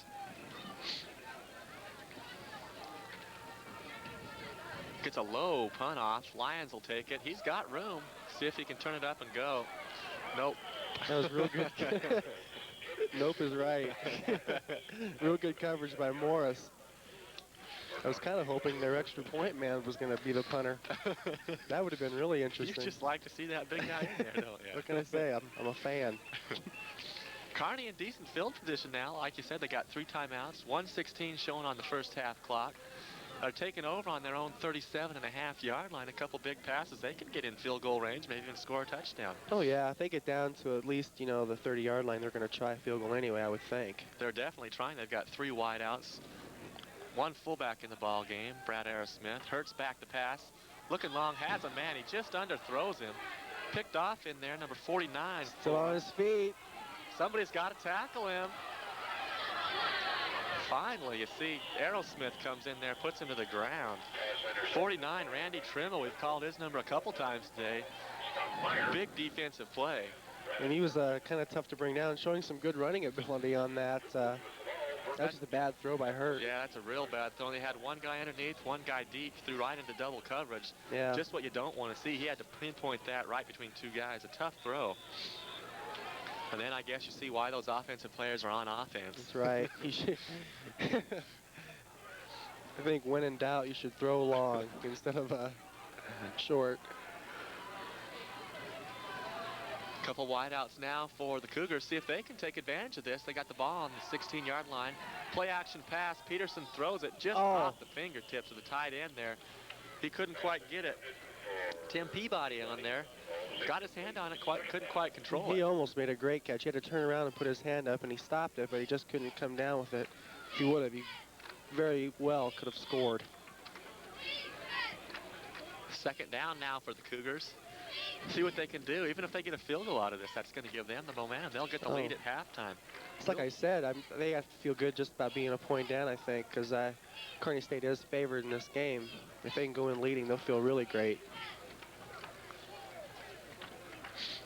Once again, Peterson back to pass. Little pressure on. Has a man wide open. He's going to score. He's touchdown. In there. Well, Kearney State threw the blitz at him, and that's what happens. Got one less man back there defending, and just that much easier to find the receiver, and that was a great play. Shane Pribble there, just a quick out. Peterson had the time, was able to hit him. Scott Baker just couldn't stay with him. Made that quick move inside and then darted outside, and he got just enough room to score. So just like that, a critical turnover by the offense. The defense has been able to hold them out until now, but you can't expect that to happen forever. They take the lead now, 12-7. Well, not when you put them in a jam like that, in a position like that. It's you can't ask your defense for miracles. They've been, on the whole, pretty good today. The Cougars going for 2. Send Magnuson out in motion to the right here. Little fake pass. Peterson just rolling out. He's got room to score, and he's in there for a 2-point conversion. 14-7 now. Minnesota Morris takes advantage of the critical Kearney State turnover, and just like that, big turnovers generally play a big role in close games like this. 14-7 now. Coach Boroff definitely going to have some things to talk about at halftime. Definitely. Kearney State, his team comes up with a real good defensive stand, forces them to punt, and then turns the ball over. Yeah, just a mistake there on the offense. There's not much you can say. That Yeah. ball was forced in there. It really was. But I guess, looking on the bright side, we've got 50 seconds left. Who knows? Maybe we'll break a return here, get right back in the ball game. Well, Morris has proved that anything can happen, so. Yeah. Once again, Bakes and Valine back for Kearney State. See if they can break something. Like to see that little onside kick now give Kearney the ball in good field position, but I don't think we're going to see that. I don't think so.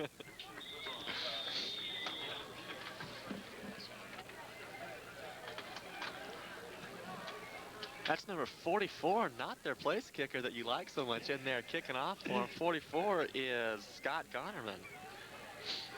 See what he can do. He's got the wind behind him. Should get a pretty good kickoff here.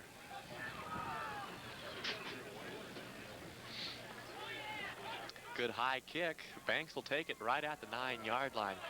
Takes off upfield, looks for a hole, breaks it up inside. Oh, here we go! A lot of room, couple men to beat. He's gone! Good block. Doug Banks turns it on. He's going to break it just as we asked for. That little guy is just amazing. I don't know how he does it. Squirted through the hole and just has the speed to outrun the rest of the Morris players. Oh. Looks like we're going to have a penalty, though. I think it's going to be called back. See a flag down here at about the 27-yard line. Clipping on the Lopers. I can't believe that. Just critical believe that. mistakes for Kearney State. That's the kind of play that gets you right back in the game. All of a sudden, you've got the momentum, and you're feeling pretty good about yourself. But instead, we've got a clip back here at the 27-yard line. You got to wonder how they're feeling. They give up the turnover, they give up the touchdown, and they come back and on just an awesome return. We called it, for Christ's sakes. We called it. Yeah, you just had a feeling they've been close on a couple of, that one kick return earlier, they had a chance to break it. Now they do it again. This one's called back. Takes the ball inside the 20-yard line, inside the 15, as a matter of fact. Kearney State now might just be content to run out the clock with just 36 seconds left. We'll see what they do. I would think so. You're down this deep in your own territory. You don't want to try anything too fancy. I'm sure they'll probably be very conservative down here. Out of the eye, just a handoff there to Chuck Mosley. He's got a lot of room. Breaks into the secondary. A couple good moves. Still going. Brought down at about the 33-yard line. I guess you never know.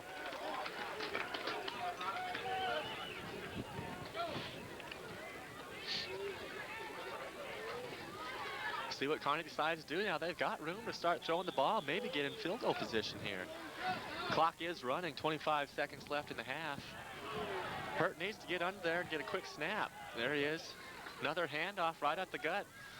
Mosley running hard. Picks up 5 or 6 yards to the 40-yard line.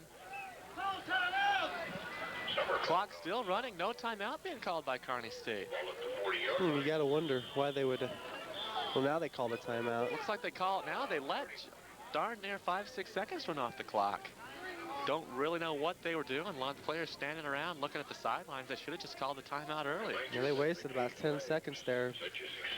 They're going to have time for only one more play now. 4 seconds left. I guess throw it up and help for the old Hail Mary pass. See what'll happen. You never know. We've seen a lot of things in this first half. A lot of highlights. A tough half for Kearney State, as we mentioned earlier. It just seems like every time Kearney tries to take control, something happens, a turnover, a penalty, something just gets in the way. They're not quite playing as well as I think they could play. Morris is definitely keeping them unbalanced today. They are a tough team. They're stingy. They're a good football team. We can see here they're not going to be giving up many long passes. They've got 3 guys down about 25 field. yards off the ball.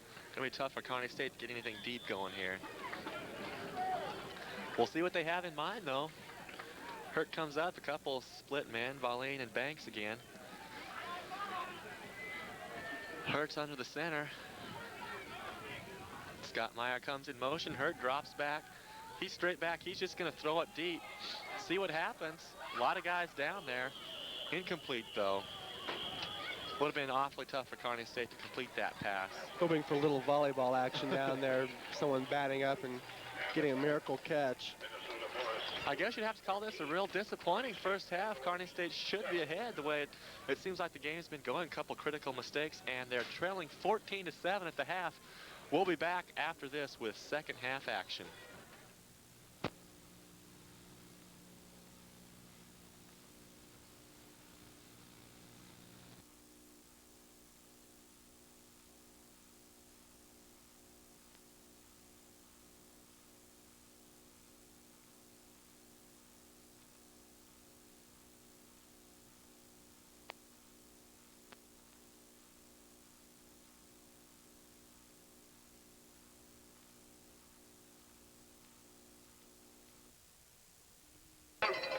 Coach Jerry Heater is down here in the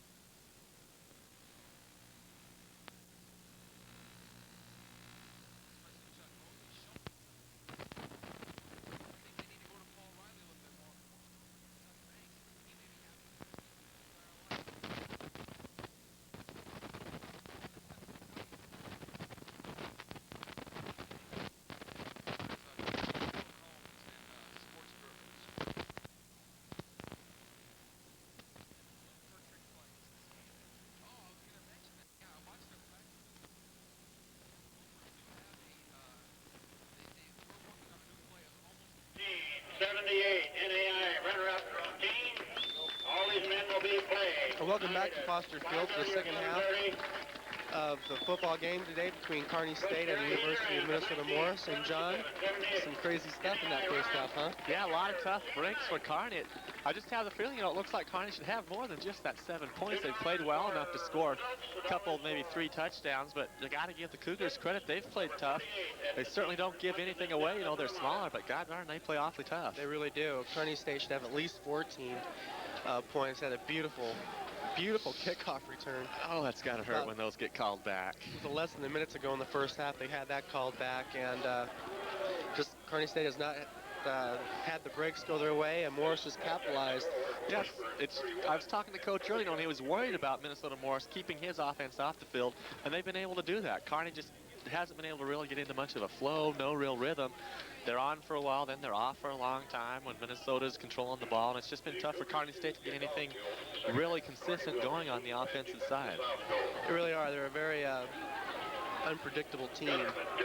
Morris, they've thrown an awful lot of looks at the Lopers today, and it's really hard. They're hard to defend. Okay, kicking off for Morris right now, number 44, Scott Gonnerman. The wind has died down drastically right now. Receive it at the 10-yard line. And run returns are out to about the 23. Pretty good defensive play in there. Once again, Wadenhofer in the play. Turn to that number 16, Mr. Line, I believe. Other scores, the final, Clemson 49, Maryland 25. The final, Ohio State 24, Iowa 24. And Kearney State's going to set up shop on their 22-yard line, 1st and 10.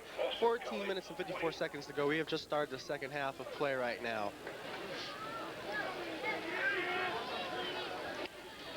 Long County pitched back to his tailback on the right side. He's got some room. And he busts out there for about 8 yards. Real good running in there. Real good. It didn't look like it was going anywhere for a while. They just kept stringing it out, and he got around to the right side, and he picked up some real decent yardage there. Second down at a yard. Be important for Kearney State to start off right here, maybe get a score right away, kind of establish themselves offensively, maybe try to take control of this ball game. They really do. They got to get off to a quick start and get something on the board and get their confidence level up, if anything. Okay, Hurt calling the signals. He's been calling long counts all day long. Drops back. He's rolling his right. He wants to pass. Little dipsy doodle number 42. And he's got a first down out about the 45-yard line, right just shy of the 45-yard line. Scott Shohan coming out of the backfield there. Good pass by Hurt. Found him wide open, and Shohan able to turn it up, get a good gain out of the play. 225-pound senior Scott Shohan pulled it in and made a nice run out of that play. First and 10, ball on the 44. We've got 14 minutes and 5 seconds left in the third quarter. Kearney trailing 14-7.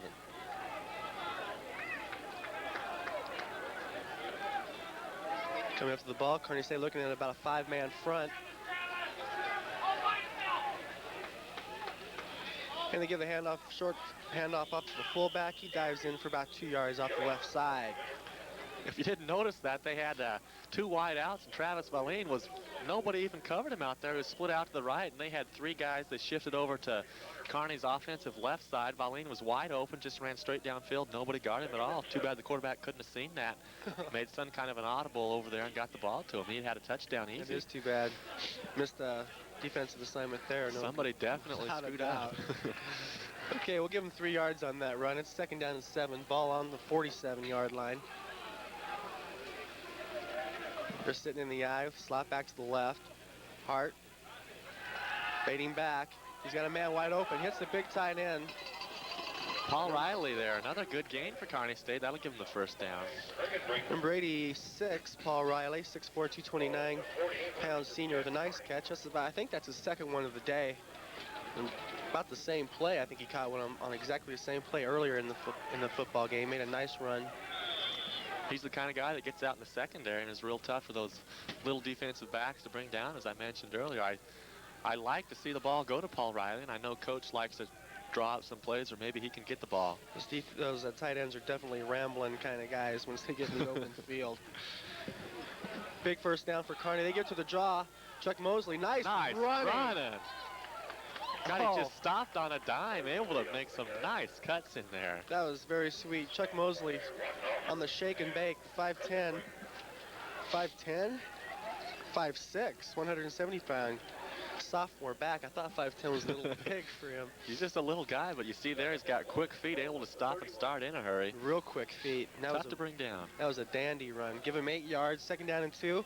Ball on the 31-yard line, Kearney State putting together a pretty decent drive here, mostly on the ground. They're in the I formation. We'll slot back to the left side, wide receiver to the left side of the field. Hurt calling the count, long count. Looking at about 5-man front. He gives the fullback not much. Give him a yard maybe. A lot of players in there. 52, John Pippert, I noticed in there. Hit Shohan pretty hard, drove him back. Looks like it's going to be real close to a first down, though. Yeah, it looks like they're going to take a timeout for a measurement, as Kearney State is starting to knock. It seems kind of silly, but to me this becomes a really important drive for Kearney State. Once again, they're driving the ball, and to come out of this with no points would be really pretty darn crucial for them. They need to score, get back in the game. If they score here, it sets up momentum in Kearney's favor for the rest of the half. Becomes a really big drive early in the game. The 2 most important drives of a football game are probably the ones in the first quarter and the one in the third quarter. You know, it sets the tone for each half of football, and Kearney State just they weren't very sharp in the first half. I mean, they ran the ball good, but they gave up big plays. I think they had some mental breakdowns with a lot of penalties at bad times. So it's really important for them to get off to a good start here in the third quarter. Hurd sneaks it over. Looks like he's got the first down. Stopped short at first, but the second effort got him over the right side, and I think he got it no problem. Yeah, they're moving the chains ahead. First down and 10 for the Lopers. Ball on the 30-yard line. Just under 12 minutes to go here in the third quarter. Kearney State trailing 14-7, but they're mounting together a real decent drive here. Took the opening kickoff and from about their 16-yard line, I believe, and they're marching down the field. Right now they're on the 27. Hurt calling the signals. I formation. 4-man front. Wide receiver to the left side. He's looking for him. Look in pass. Donnie Lee there, the backup tight end. He comes in, fills in for Paul Riley on occasion. Made a nice catch there. Remember, Lee made another good catch, had the ball stripped. Forced a fumble earlier, kind of a tough play for Donnie Lee, but he's a good player. He comes in and does a nice job spelling Paul Riley on occasion. That's right. Hurt had some really good protection there, John, and had time to look over his receiver, and he zipped the ball right in there. First and 10, ball on the 16-yard line. Kearney State putting together a pretty dandy drive here. Slot to the right. And they give it to that reverse. There it is. And it gets about 5 yards maybe. There's that man again, Daryl Wattenhofer in there on the play, number 56 for the Cougars. Looked like nobody blocked him. He was able to turn that play back inside where we've noticed that sucker's gone out wide quite a bit, and this one had to be turned upside. Defense played it a lot better. It's about the first time that play's gotten stuffed all day long, and he only got 3 yards on that instead of the 5 that I thought he did. Ball on the 13-yard line, 10 minutes, 40 seconds to go. Kearney State grounding it out here. Only throwing when they have to. They would like to stick to that running game. Hurt calling the signals. Wide receivers on both sides of the field. He drops back inside, little slant into the tight end. Paul Riley, number 86, makes the grab. He's down about the 8-yard line. Looks like an incomplete pass. We couldn't see that from our angle. It looked like he had it, but he must have dropped it. I thought he had it. Yeah, evidently the defender knocked it out of his arms. It must have been shielded from us by both those guys' bodies. Gee, I'm sorry, John. I missed that call. Well, we'll count it 3rd and 7. We'll just do that one again. Big play for the Lopers here. They've got to get on the board. If they can get a touchdown this opening drive, it will really put a lot of confidence in them and set the stage. They give it on the draw, and it went nowhere. Guess who? 56, Wattenhofer again on the play for the Cougars. Right. And Shohan had no place to go right there. He lost yardage on that, I think. Good low tackle. He's going nowhere. Well, Kearney State's going to try a field goal. Of course, you'd like the 6. Field goal try at 26 yards. 81, Darren Grarholt's in there for the field goal. No problem. No good. No good. It had the distance, but it didn't have the accuracy. Must have missed that off to the right, Shane. I couldn't really tell. It looked like it was good to me. Must have just missed good. right. I thought it was good. I really did. Another tough break for Kearney State. I don't know. You can't expect to win games when you have drives like that, turnovers, and then you just don't score. You need to score on a drive like that. They really do. I mean, they move the ball down the field real well, and when you get inside, 20-yard line, especially 30, you've got to get points on that board. I mean, total yardage doesn't mean anything. The most important stat is the one on the scoreboard, and they're just not cutting it. Okay, Morris got the ball. Peterson hands off to the man Magnuson. There he goes again off the left side for a big first down. Looks like about 12, 13-yard carry. And this Magnuson is everything that he's advertised. He had a great game last week. Had about 398 total yards, rushing, receiving, kickoff returns. And this little guy is really doing a number today. We'll give Morris a first down. 1st and 10 on their own 31-yard line. Peterson back to pass again. He's out in the flat. Good tough running, good tackle. Down at the 42-yard line. We'll give him another first down. Number 81 made the catch for Minnesota Morris. That's Tim Peabody, the big tight end out of Brainerd, Minnesota. And their quarterback, John, has been pretty much on the money day. He's had a pretty decent day. Mike Peterson, we heard a little bit about him, and he's got a good arm, able to throw the ball with or against that wind. And along with Magnuson, that gives him a pretty tough 1-2 punch. You just can't try to stop Magnuson, because you do that, your linebackers come up, and they've been hurting Kearney with those short little passes to their backs and tight ends. That's exactly right. Split back in the backfield, and they give it to Magnuson again. He's their workhorse. Give it to him on the left side. He didn't get much, though, maybe a couple. And it looks like Morris is coming out and doing what they did at the start of the game. They're coming out, they're throwing the ball a lot, and they're running. They're mixing it up real well, showing the Lopers a lot of different sets and formations. And I guess if it's not broke, don't fix it, They did a great job in the first half, and they're starting out that way in the second. They line up the eye, and they give it to Magnuson, the tailback. He busts right up the middle, just a straight ISO. And he busted through for about 6-7 yards. See Scott Baker, number 2 for Kearney, having to come in and make the play. When you have defensive backs making a lot of tackles, you know something's not working quite right for your defense. That's exactly right. That means your big men and your linebackers are busy doing something else, and you want them making your tackles.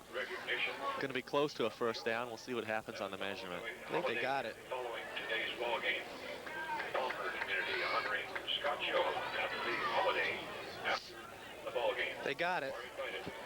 First and 10, Minnesota Morris. Once again, Minnesota is on the Kearney side of the field, on Kearney's 48-yard line. And as you mentioned, Shane, this is just very reminiscent of the first half. Both offenses doing well, both able to drive the ball on the other It team's really defense. is. It's like they're calling the exact same plays, almost. It's amazing. First and 10 for Minnesota Morris on the 48-yard line of Kearney State. We've got a slot back to the left, split wide receivers, and a single back. Peterson calling the signals. He's going to pass again. Looking for the left. He's got someone wide open out in the flat. Good move. Good tackle. I thought he was going to shake him loose there. Magnuson made the reception at about the 44-yard line. Scott Woodward there for Kearney State on the tackle. A good, tough tackle in the open field. Not an easy man to bring down, as we've seen, but Woodward put the shoulder to him. Definitely wrapped him up and made sure he wasn't going anywhere.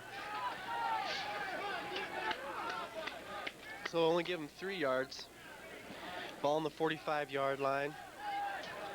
Split backs in Morris's backfield, rather. And it's to Magnuson. Who else? Off the left side, he got a couple of tough ones. Magnuson on the carry. It's a little bit better defense. Line seemed to hold its own. Scott Yonke in there on the play. Schubert again, number 40. Called his number quite a bit in the first half. Looks like they're coming around again now. You pop a couple of big plays on them, and the Lopers get mad, and they start toughening up on you right now. It's 3rd and 5, and you can bet Morris is going to pass on this one. Look for Magnuson or number 8. Craig Alto. Oh! Good defense in there. A couple of Lopers back in there. Pass was intended, rather, for Tim Peabody, the tight end, and he had his man beat, but pass was overthrown. So it looks like Morris is going to be forced to punt the football. With 6:43 left to go in the 3rd quarter. This is, I believe, their 2nd punt of the football game. I don't think Kearney State has punted yet. Have they? I don't think they have, not that I can remember. I don't think they have either. Low snap, he handles it well. Looks like it went off the side of his foot there, but he's going to be fielded. Had some room, got off the sideline there. I thought he had a lot of room there, and it just closed up real fast. I don't think anyone expected him to even get to that ball and field it.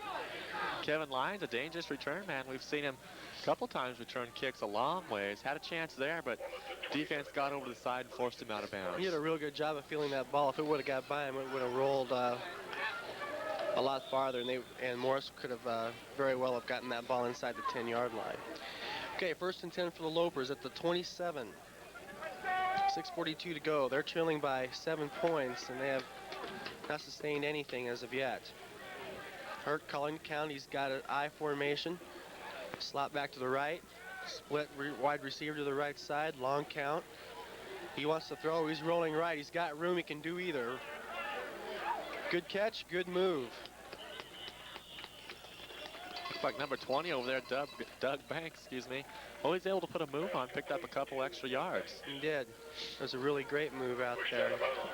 Which gives them about a 1st down. I think the ball is placed at about the 40-yard line, so they picked up 13 yards on that play. And Kearney State can move the ball too. They've been moving it just as well as Morris, but they just haven't. They've been stopping themselves on their drives with penalties and bad calls and bad plays, but which definitely hurts. Okay, let's try it again. 1st and 10. Slot back to the right. They give it to Mosley. He goes over the right side for about 5 yards. He's been having a pretty decent day today. Mosley's a lot like Pavish. They're both little guys, able to cut and juke around inside in the hole there. That was a good run by Mosley. Picked up 4 or 5 yards. It looked like maybe he'd only get a couple. Okay, and Doug Banks comes in with the play, and number 16, Travis Valine, goes out. Banks split out wide to the left side. And the pitch is to Mosley. He's got a lot of room on the right side. He picks up a dandy gain, about down to the 42-yard line. Mark Cragen bringing in there, number 31. Got in his way there. Otherwise, Mosley might have had a touchdown, but Cragen bring in there, doing what he's supposed to do, made a good defensive stop. That was a great play to the short side of the field. I thought they were coming to the left side the way they loaded it up, and it's just a quick pitch out to the little guy, and he just jetted around there for a big Kearney State first down.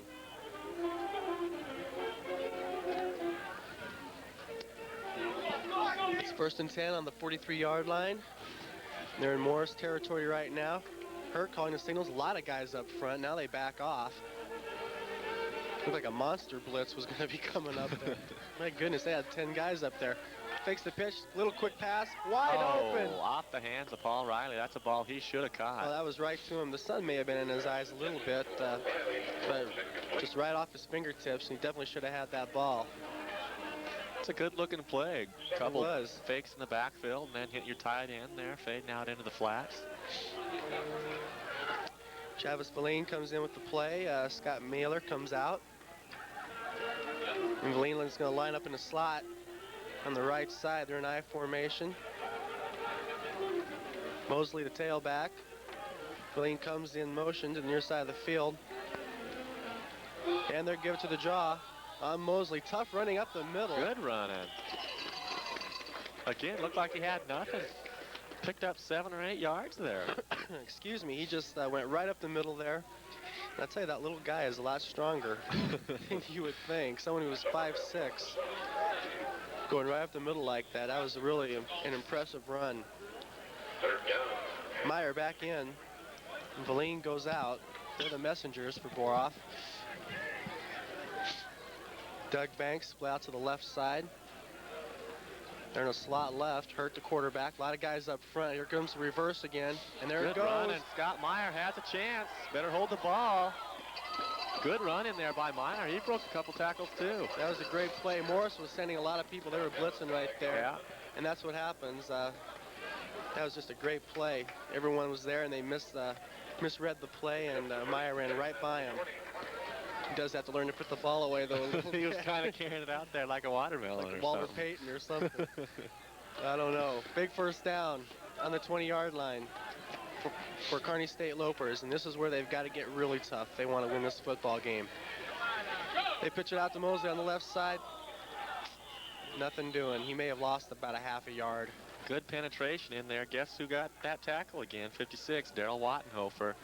2 yards into the backfield. That's tough for any running back to make yardage when your defensive people are in the backfield like that. I tell you, I don't know what the Lopers are doing wrong right now, but they've got to do something. I mean, they're marching right down the field, but both teams are definitely tough to score on inside the 20-yard line. It's like a good idea might be to run away from 56 Wattenhofer. It might be. They're faking the blitz, Morris. They've got 11 men on the line. Now they drop a couple people back. No holds barred here. Hurt calling the signals. Here comes reverse again. He fakes reverse. He's going to go to the end zone. He's got a man. Has a man, overthrows him. That pass was intended for Banks. Even if he would have caught it, he would have been out of bounds.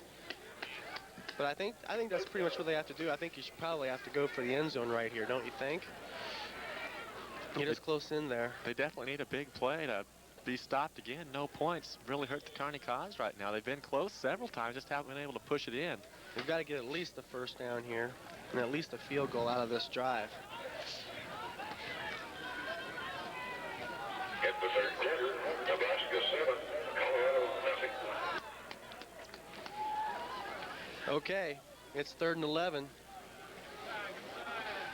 He's back to pass. Hurt is looking over the middle. Oh, Banks. perfect pass. What a pass. Touchdown. Oh, what a pass. You can't defend that a whole lot better. He just maybe was a quarter step off, and Hurt just gunned it right in there in stride. He put the ball just right in the numbers.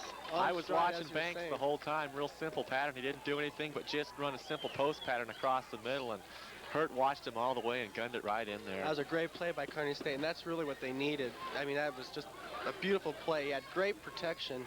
Just sat back there and just had his choice of receivers and found Banks cutting across the field. Here's the kick, and I'm sure that one's good. You can't be too sure. We've been wrong a couple times before. No kidding. We've been wrong a lot. Garholz does get that one through. That ties the ball game up. 14-14 with 3:25 left in the third quarter. Kearney State on a real impressive drive there. An 84-yard drive, I believe. And and they're going to get set to kick off. Number 81 is going to do the honors. Darren Grauenholtz, tight end. Is that right? Grauenholtz is the man's name. He's a big kid. I guess he is like a third-string tight end, but he's a real good kicker. Seen him kick a couple 40-yard field goals through this year, so he's got a pretty decent leg. He's kicking into a pretty strong wind right now. It's nothing. It's not as bad as it was in the first half, but it's coming along at a pretty good clip right now. I'd say about 15 to, we've got up to 20 miles per hour. Our cameraman, Brian Ganuzzi, agrees with you there. He's nodding his head saying, yeah, about 20 miles an hour. Yeah, it's kind of chilly. It's a nice day, though. Kind of a low kick bouncer. Magnuson grabs it at about the 15-yard line. He runs it back up to about the 32. Magnuson on the return. Magnuson, just a one-man gang for Morris. He's on about every running play, he's running the ball. I was just going to say, I can't think of anybody else running the ball for him. I don't think anyone has. It makes it easy on us. We don't have to learn too many new names, do we? True. Peterson, Magnuson, and Alton. The triplets for Morris. But they're guys to be reckoned with. There's no doubt about it. They've been leading this game up until now, most of the game. Doing a job on the Lopers. Peterson, he's going to throw again. He's got protection right out too. Number 32 drops the ball. Pass was a little bit low, right at his toes. Number 32, that was Joe Hill. Freshman out of Alexandria, Minnesota, and he was wide open. He had some room to run, but the pass was just a little bit low, and he couldn't hang on to it. 2nd down and 10, ball at the 33-yard line. We've got 3 minutes and 14 seconds left to go. One lone back in the backfield. Peterson calling the count. He's got 2 wide receivers on the right, and he's going to throw to one of them, number 23. That's Magnuson. I don't think he handled it. No, that was a trot pass, yeah. Kind of a quick play there, timing play, just wasn't quite there where he needed to get it. Magnuson didn't really have much of a chance to catch that ball. They really love running those, those 2-step drop backs, just hit the guy slanting in. They've run that all the time today. They can't argue too much. Generally get 5-6 yards on it. You can do that every play. You just as well keep doing it. Crowd definitely starting to get into this game right now as press box is starting to shake. They want the defense to hold, and Kearney State's defense is playing very well right now. Peterson back to pass. He's got time. Pass is complete, but good play. I think that's Bobby Joe Russell there. Right. Young linebacker on the play, made a nice stop. He was all over him. Pass is complete, but it doesn't really matter. He only gained about 3 or 4 yards on that. And Morris is going to be forced to punt. This is a little more like it. Kearney State maybe going to... I think the momentum is starting to Yeah, there shift. you go. Yeah, we'll see if they after can that score last here. drive.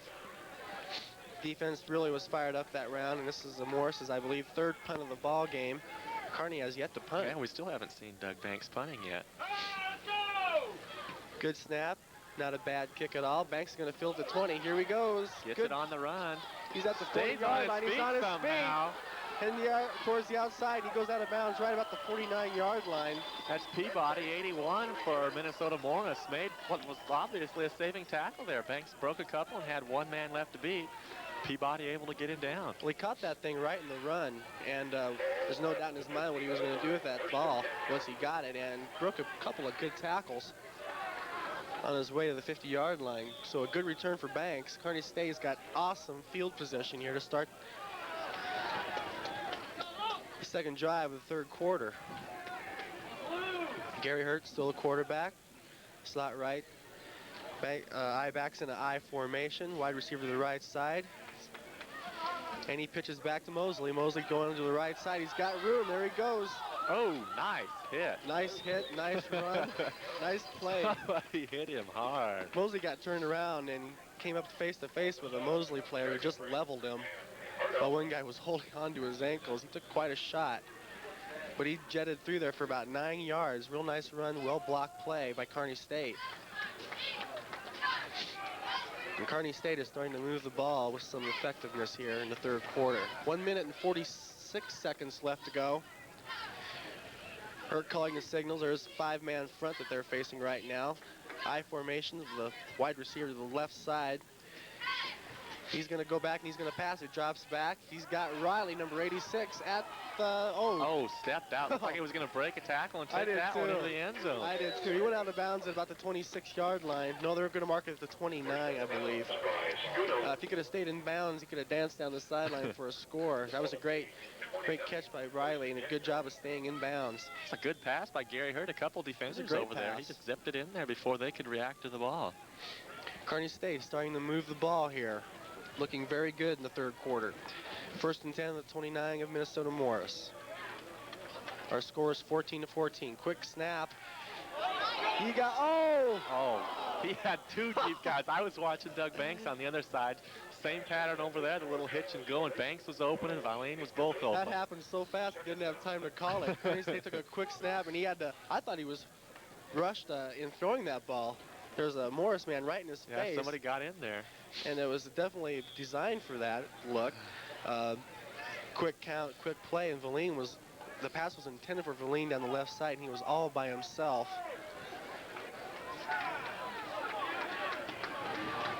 Second down and 10 for the Lopers. The minute 26 left to go in the third quarter. We've seen a lot of offense today here. Very exciting football game. Hurt rolls out, passes off to his right side. Hit. He breaks. Riley breaks a big tackle. He runs down. And there's your man, John. Like you said, you wanted to see him get the ball a little bit more and watch him run, and he did a great job. That was 49, Randy Trimble, who hit him clear back there behind the line of scrimmage, and Riley just kind of shrugged him off. He did, just like a fly. That was a great run. And that big guy can run. He's a good athlete. Big, strong kid, got a lot of speed, good hands. Big first down for the Lopers at the 15-yard line. They can still get another first down at the 5. So Kearney State is looking very good. We got a slot back to the left and a wide receiver to the left, I formation. Hurt calling the count. A lot of men up front there. They call the blitz and they ran a quick trap right up the middle, which got them maybe about 3 yards maybe. Looks like they were blitzing. Seems like they had the whole team on the line there. We talked about the movement the offensive team plays or gives you on for Minnesota Morris, but their defense does a lot of shifting around too, trying to confuse our quarterback, I think. They definitely throw you a curve. Definitely. Valine comes out, Banks goes in. Banks is coming down to the near side of the field on the left side. Slot back is also the left side. I formation, Hurt calling the count. Quick snap. He's going to pass. He's going for Banks. A little long. A little long. Pass intended for Doug Banks over. And Kearney State not afraid to pass now. It seems like they're getting more confidence and they're trying more things. Yeah, a lot more aggressive approach to the ball game this time. Exactly right. Loper's starting to open it up a little bit. 14 seconds left in the third quarter rather. And somebody called a timeout and it's Kearney State. They've got 2 left. And they definitely want to get on the board. They must be going to be trying to be real sure about what they get here for a play. They want to get some points on the board. Definitely going to try to get that touchdown right here. Well, a field goal doesn't really do a lot. I mean, it gets you ahead. But you really want the touchdown. I don't think Morris right now, I think the momentum has changed so much that Morris, I don't think they're much of a threat anymore. I really don't. Shane, I don't know if you want to be saying that. We still got a quarter to play. No, I think Kearney State, the momentum has really changed here, and the Lopers are playing very well defensively and offensively at the same time for the first time in this ball game. Be real easy, though, for Minnesota just to stop them here and get that momentum right back. Well, that's it. That's why they took a timeout. They're going to make sure that that doesn't happen. It's a big third down play. Make no mistake about this Minnesota Morris team is they're very scrappy. Very good football team, I think. Yeah, they're undersized. Kearney outweighs them probably 20 or 30 pounds a man up there on the front line, but they've been hanging in there real tough. They're fast. They're definitely built for speed. Big third down play here. Lopers digging in. Ball on the 12-yard line. They need 8 yards to get a first down. 12 for a touchdown. Hurt calling the signals. And he's going to throw the ball. He fakes it. He's under pressure. Yeah, got him. 2 or 3 guys hit him in there. Oh, What a great rush. Remember what I said a little bit ago about Morris being out of it? Scrap that. Yeah. Looked like Andy Schoonover, first guy in there for Morris. Put a big hit on her, but 2 or 3 guys, like I said, were in there on him. They really were. He didn't have time to do anything. Minnesota Morris calls the timeout. And now Morris takes a timeout. That's a super timeout there by the coaching staff. That'll force Kearney State to kick this field goal into the wind. Looks like something maybe kind of trivial, but get down to the game here. Kicking this field goal into the wind's a lot more difficult than kicking it into the Well, with remember the wind. what happened last time. Yeah. They kicked the field goal and it looked like it was well on its way. It looked like it was well on its way, and the ball just died. It just absolutely died in that wind, and it's blowing at a good clip. And with that sack, you're going to see kind of a long-range field goal A here. real long one. Because they placed the ball. Looks like it's going to be about a 37-yard field goal into that Yeah. breeze. This is nothing easy. Ball's on the 20, so it'll be about, yeah, you're right, about a 37, 38-yard field goal attempt. Into a stiff wind. There's no piece of cake whatsoever. So they're talking it over. Well, if you're a Kearney fan right now, you got to feel good. The quarter's going to end, and they should end up going in or going with the wind, excuse me, here this last quarter. They've done real well going into the wind this quarter. So you got to think that they'll continue to be able to move the ball this next quarter. That's right. They do have the wind at their back, and that is a big factor indeed. Okay. They're lining up the field goal. The ball is on the 20-yard line.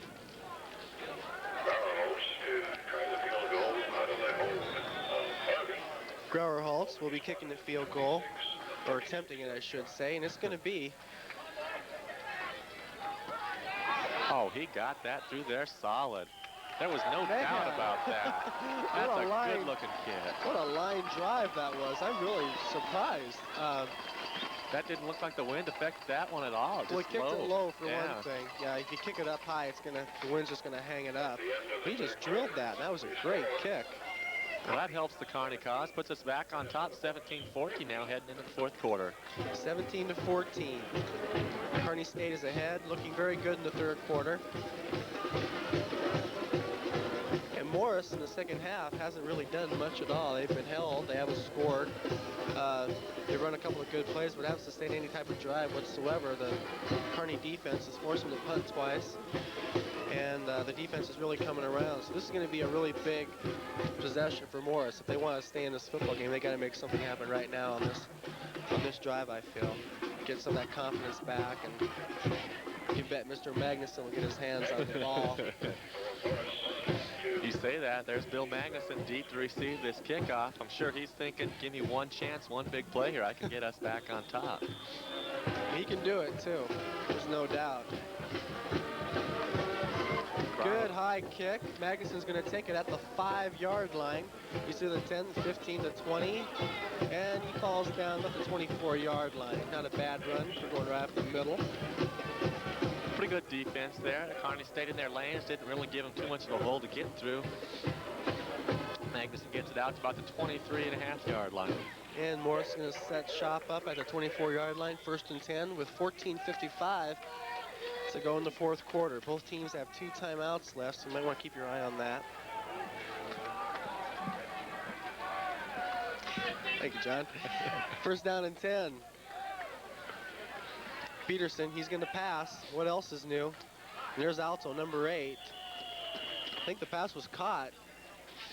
He took a tough hit in there. He did. He caught it at about the 28, and they knocked him back to about the 26. Kevin Lyon stuck him good I and don't know hard. where they're going to mark that. They're going to mark it right at the 29, right just short of the 30-yard line. So we'll give them about 5 yards on that. Call it 2nd down, between 5 and 6 yards. Peterson, he's got one lone back in the backfield, 2 people to the left. He's throwing a little screen out there to Magnuson. He's got a blocker out in front of him. And Magnuson fights his way up to about the 35-yard line. Looks like he'll have a 1st down for the Cougars. Looks like it. That was a good play. Magnuson read his blocker pretty well on that play and just followed him and did the best that he could. And it is a 1st down for Morris.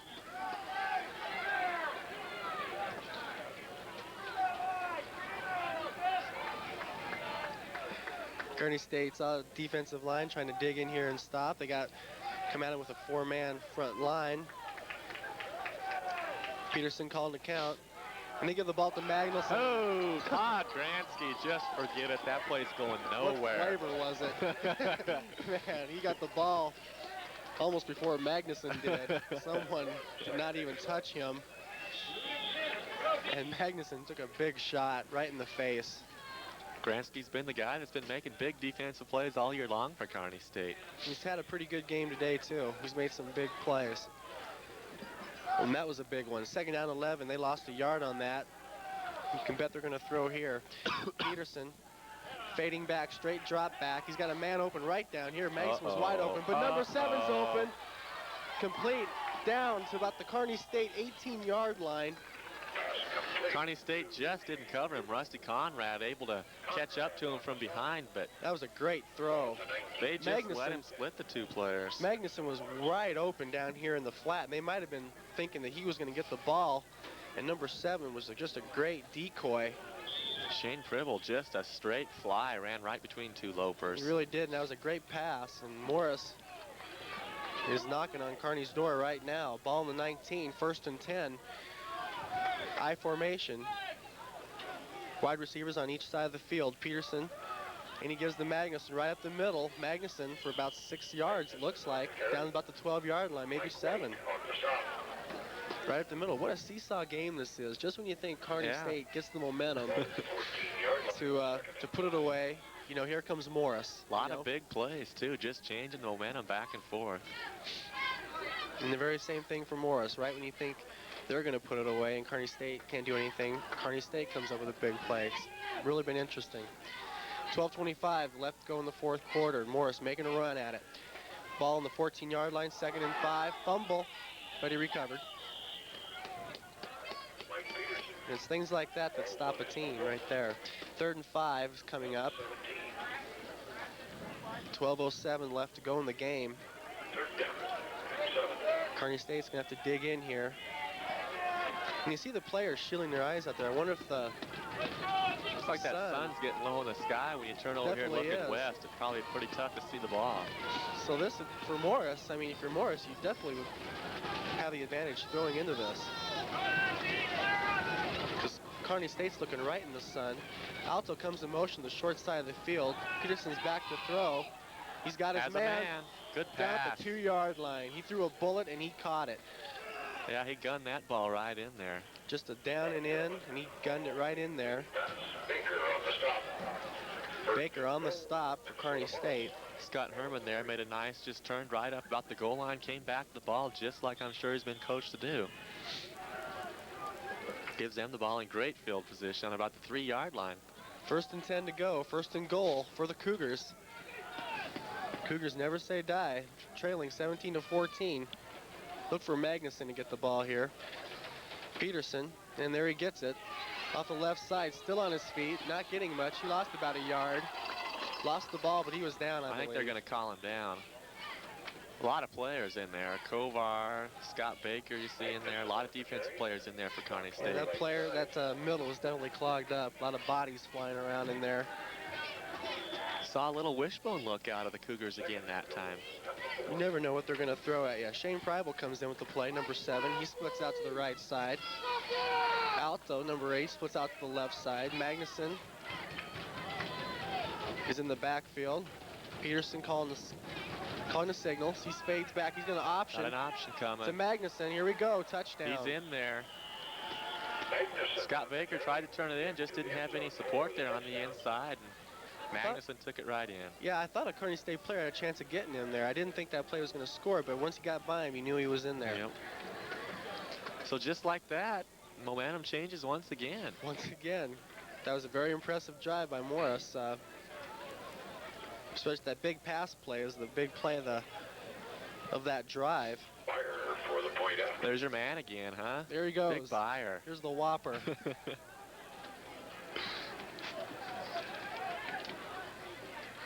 And the kick is up, and the kick looks good from here. Kick is good. With 10:31 to go in the Joel Byer kicks the PAT, and the score is 21-17. Morris over Kearney State. We've got 10 minutes and 31 seconds left to go in this ball game. That's a lot of time. Kearney, there's no really any need to panic yet. Well, there's plenty of time. It's the way this game's going. Whoever has the ball last may win. That's right. The second half has been So- back and forth.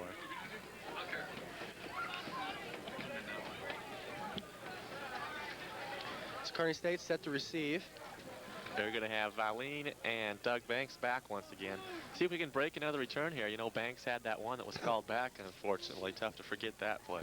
What a beautiful run that was, too. And of course, if that would have counted, Kearney State would be up 24-21.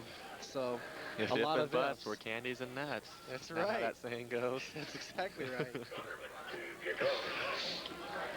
Isn't if also in the middle of life? Something like that? Why, yes, it is, Shane. Okay.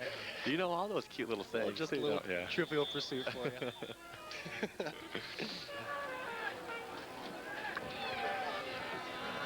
Kearney's going to have the wind behind their back as the Cougars will be kicking off into a pretty stiff breeze now. The flags are really starting to whip down there. They are definitely picking up. It's been windy off and on all day, but the second half it's been blowing. There's the kick into that wind. Not a bad one at all. Blaine's going to take it at about the 14-yard line. He's running up the right side of the field. He's At the got an hole, there he opening. goes. Good return. Good looking return. A lot of return yards for both teams today, No especially doubt. Kearney State. Anytime you can get the ball up there towards the 50, you know you're in great shape. Number 60 for Minnesota Morris, Brian Underman, is limping off the field, offensive lineman. Other than that, there haven't been very many penalties today or very many injuries. It's been a really clean football game, a fast one too. KSTV, Cable USA, and the Kearney State Athletic Department would like to thank the Palm Garden Lounge, El Chardel, Nort Restaurant, Misco Sporting Goods, Nick's Heroes, and Platte Valley State Bank and Trust for all their help in bringing you this KSC football game. And they give the ball to Mosley out the left side, and he's still on his speed. He pounds ahead for about 6 yards. And Mosley has definitely been running for some tough yards in his in the last game of the season here today. Aggressive runner. Daryl Wattenhorfer once again made a good stop there for the Cougars. Okay, Banks comes down to the right side of the field. Split back right side, I formation. Second down and 4, ball on the 44 of Morris. Hurt calling the count. He's just going to sneak it right up there. Right up the middle on 2nd and 4. The Well, he whole must- mass of humanity just kept moving off to our right there. He must have saw something he liked and went for it. Good line work by Kearney State. That's No right. finesse involved there at all. And I guess he's a little short of the first down. Are they going to measure? It's going to be pretty close. Looks to me like he might have it. Haven't decided yet. No, they're going to bring the chain gang out. It may be close. Getting down to the end of this game, I'm sure there's a lot of seniors out there on both teams hoping that they can end their careers on a win here. This becomes a big game for a lot of the older players. Oh, definitely. You know, you hate to end your career on a losing note. And, you know, Kearney State is definitely going to be trying to get that last win in their column, you know, to cap off a pretty decent year for them, really. You know, you look at who they've played, and they've played some really good rated teams. They lost UNO, and it's been a pretty fair season. I think things can only get better for Kearney State, too, because they got some good players coming up in the future. 3rd and 1, they didn't get it, but they didn't get it again. I don't know. Yeah, I think I it think looked he like he got was it. over across the 40-yard line. They need to get to about the 41 and a half to have, or the 40 and a half to have it, so he should get it. That was kind of weird. He was just standing there in motion. He wasn't going anywhere. Just looked like he was waiting for Yeah. somebody to hit him, standing straight up there. 1st and 10 on the 40-yard line. Big drive for Kearney State. They can come back here and score right away. Definitely gain some momentum back. Keep Minnesota Morris on the lower side of that score. Exactly right. Wide receivers on each side of the field. I formation. Hurt. He's going to pass. He fakes to Mosley. Got it. Got a man. Ran wide open. He's in there. That's a good-looking catch. He definitely got the foot down. Travis tightrope. Pauline. Great catch. Boy, I said that guy is slick. He really is. He's got a good set of hands on him and great footwork there.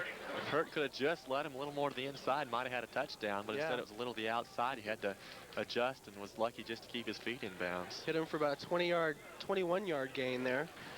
First and 10 to 19, and Kearney State right down here in scoring position.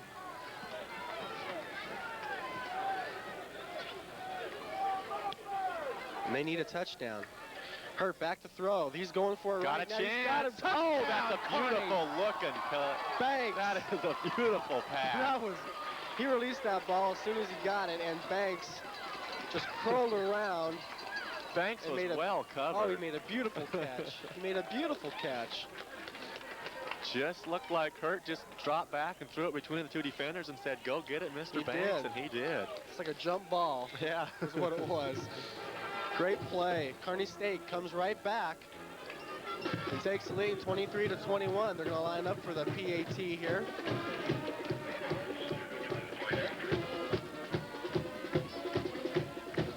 Grauerholtz is going to try for the extra point. That should be no problem for him. Looks good, and it is. And your score is Kearney State 24, University of Minnesota Morris 21. We've got a good football game here. We've got 8 minutes and 51 seconds left to go. Like I said, the teams are just exchanging punches right now. Yeah, the problem is we got almost 9 minutes left. There's no doubt a lot of time for a lot of scoring That's left. exactly right.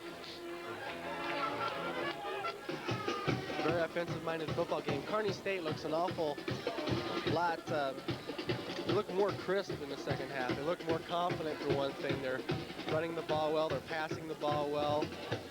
And just when you think you get rid of Morris, they come right back. Morris they refuse to die. I would certainly think Gary Hurt has passed for over 150 yards, so he might be Kearney's all-time single-season passing leader right now. We'll have to look into that. Don't John. have the stats, but I'm sure if you'll all watch the Claire Boroff show, Coach Boroff will definitely have something to say about that. So watch that on Thursday night, 7 o'clock. At the goal line. Grauerholtz set to kick off for Kearney State. Back to receive is Magnusson. Here he goes. Good kick. He takes it at the 4-yard line. He's to the 15, the 20, the 25, and down to about the 27, just about exactly where he was last time. Bill Magnusson, a Park Rapids native, having a pretty fair day running the football for the Cougars. And Morris is going to start their own 28-yard line against the Kearney State Lopers. We've got 8 minutes and 44 seconds left to go. Kearney State leading by 3, 24 to 21. Peterson's got an I formation. Wide receivers to each side of the field, calling the count. He gives the ball to Magnusson. Who else off the right side? He's got some room down to the 40, down to about the 44. Looks like Kevin Lyons got him by the shoestrings to bring him down. It was a great run, just darts in and out of there. If he dares in the hole, he'll make his own. Magnusson, I'd like to know how many yards he's got today. He's got to have around 100, I would think. And just like that, they're up near midfield. Neither defense really able to stop the other offense. That's right. Alto split out to the left side. Shane Pryble split out to the right side. And the handoff is to Magnusson again off the left side. Right up the middle, ISO. Magnusson, big hole. Big hole into Kearney State territory. Up to about the 37-yard line. 38 maybe. Depends on where they mark it. He ran through there for about 15 yards, practically untouched, until he got tackled. Magnusson just something. He's a phenomenal runner. That's all I He's can strong, say. he's fast, he's got all the moves, he's got the really whole is. package, no doubt about it. And here comes Morris again. Wide receivers on each side of the field. Peterson calling the count. Split backfields. Magnusson again. This time there's a flag, but he still runs about 5 yards. We'll see what the call is. I would certainly have to guess a little holding call right there, thrown in an area where you expect holding anyway. Yeah, some Loper players are indicating it's on Morris. We'll get the call from the officials, and it is holding. You made the call, John. You watch that enough on TV, you're going to get a couple, right? You made the call. Big break there for Kearney State. That might kind of shift the momentum, die or kill off this drive for That's been Minnesota their Morris. best defensive play of this drive, is that penalty. I'll tell you that, Morris has just been really doing a number this drive with Magnusson just right up the middle. Magnuson left, Magnuson right. If Right. that don't work, send him up the gut. That's exactly right. Okay, first down and 20 for Morris. split backfield. Magnuson left back. Alto split out to the left side. And he's going to throw the ball. He's looking for Magnuson, of course. Little screenplay to him. Little screenplay. Picks up about 6-7 yards. Pretty good defense by Kearney State. Right about to the 44-yard line of the Lopers. Probably bring up about 2nd and 15, I would think. Looked like number 40, Schubert, on the play again. He's been on a lot of defensive plays. He's played a real good game today. Pickup of 5, 2nd and 15. 7 minutes exactly left to go in this game. Morris driving. 2nd down and 16, ball in the 45 of Kearney State. About 5 wide receivers for Morris. And there's a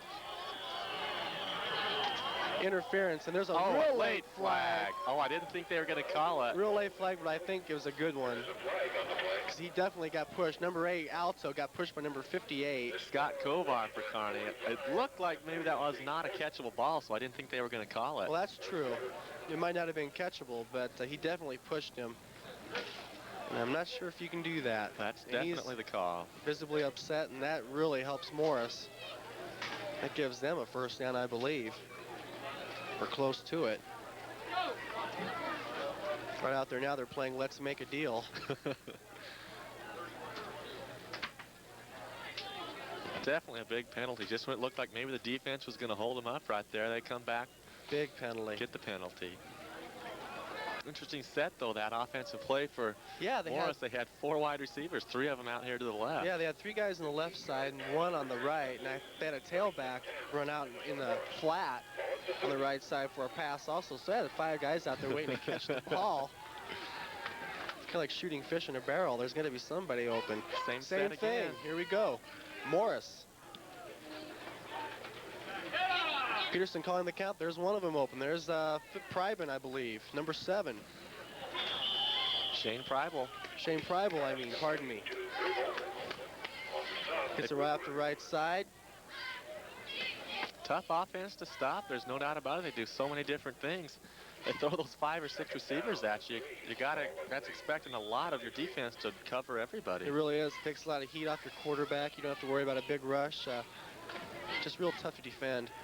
2nd down and 4. Ball on the Kearney State 23-yard line. Morris moving. Wide receivers on each side of the field. They give it to Magnuson. He's going to the right side. He's got room. Lot of room. He's got a lot of room. He's inside the 10-yard line, down to about the 8. He picks up about 16 more yards, maybe. Maybe about 15. We'll find out soon enough, but he definitely got a first down. It's 1st and goal, right at the 9, right at the 10-yard line. He picked up 10 yards on that. Magnuson having a great day running the football for the Cougars. And here we go, 1st and goal. Got a slot to the right side. Wide receivers on each side of the field, lone setback. He's calling the count. Peterson drops back, he's gonna throw. He's got time, he's got protection. He's running to his left, he's under heat now. He's got a man. Oh. Had a man open in the end zone. Number 81. Tight end Peabody over there. Tim Peabody was open. Esmond put the pressure on for Kearney State, and it's a good thing he did. Looked like Peabody was going to break open, but That's right. Peterson had to throw it before he wanted to. He had to run around the pocket a little bit. He had time for a while, but you know you can't hold him off forever. But he had about a good 3 seconds to pick a receiver. Peabody got open, but just led him a little too much when it was out of his reach. But he was open in the end zone. 2nd and 10. 5 minutes and 41 seconds left to go in this football game. We'll try it again. Morris, wide receivers on each side of the field in an I position. Here comes the option right. Give it to Magnuson. Scored on this earlier. Good They defensive stopped it. play. That was a great play by Kearney State. They scored on that play earlier, as John mentioned. Rusty Conrad, I believe, was one of the guys who made the stop on that. Came up from his cornerback position, if I'm not mistaken. Good defensive play nonetheless, whoever it was over there. I think Rusty Conrad was in on it. Defensive back from Millard South. Big play here, 3rd and 10 from 3rd just and about 10. the 10-yard line. And they got 3 wide receivers out to the left side. Magnuson, Alto, and Pryben. Alto goes in motion to the right side of the field, the short side. Peterson back to pass. He wants him. He's got He first. didn't get in. He He did didn't not get in. Tim Peabody made the grab and a great catch. Took a big hit, and there's a flag on the play now. Holding on Minnesota Morris. And that hurts. I suppose you have to accept this penalty, although if you don't accept it, it's 4th down there. I think you got to take it. Yeah, don't I'm you? sure they will, Because yeah. you know Minnesota's going to go for it on a 4th and 1. They'll push him back a little bit here. Pretty good defensive play there by Kevin Lyons. Half a second later, he almost had that intercepted. Yeah, that's true. Great tackle to keep him out of the end zone, and great catch by Peabody too. Really concentrated well on not fumbling that football after he got hit, after he made the catch. Both tight ends in these offenses, big players. Paul Riley for us, Peabody for them. Okay, so it's going to be about 3rd and 20. 3rd and goal right? from the 20. 3rd and goal from the 20. No first downs here. It's 6 or nothing. 4:41 left to go in the game. 3 wide receivers to the left side. Freiben, Alto. Got Magnuson out there splitting left too. Magnuson Keep an out eye there. on him. Peterson rolls left. He's got time to set up a screen to the short side of the field. The Peabody to tight end. That's not going to He's cut not going it. anywhere. No way. A lot of Lopers over there. Todd Gransky's over there. Jeff Essman, Kovar. That play just did not fool the No, you give him defensive an A. lineman. They're all over there. That's right. You can give him an A for effort, but a D for maybe execution. Hey, the thought was right. That's kind of a tough play. I don't know. I don't see anybody scoring a touchdown on that. You're going to have defensive backs coming up. It's Really true. a tough play to try to get 20 yards on. There's a real gambling play, and they're going for it on 4th and 22. Why not? You might as well. Anything can happen. We've seen it all today. 3 guys to the left side of the field, split out left. Peterson, back to pass. He's got time. Got a man over the middle. Intercepted. And he's down at the 4-yard line. Maybe he could have just dropped that one, but I'm sure He could at the have. time you're not thinking that. You're thinking, I got the interception. I'm going to take what I got right He probably here. should have dropped it, but Dan Gall made the catch. Junior out of Lehigh. Good defense nonetheless. There's no way Minnesota's going to be able to take that one into the end zone. No. Kearney had 4 guys deep back there. You know, Minnesota Morris, they might want to have used a timeout there maybe. I mean, they had 2 to burn. If you're going to go for it on 4th and 22, you might as well, you know, talk about it a little bit, call a timeout, and just try to set up something. But que sera, sera. 24-21. Loper's head starting deep in their own territory at their own 5-yard line, looks like. 1st down and 10 to go. I formation, split to the right side of the field. Banks is split out to the right, and they give it just the fullback right up the middle. I believe that's Shohan. He fights his way out to about the 7-yard line. A couple first downs right here would be big. Kearney could almost run out the clock. Yeah, definitely. That's just what they're going to try to do, too. I don't think they're going to try anything fancy at all. Hard to do that from your own 7-yard line. Yeah. The last time they tried it, they paid for it dearly. Just over 3 minutes left now. See if Kearney can get a first down or 2. 2nd down and 8 for the Lopers.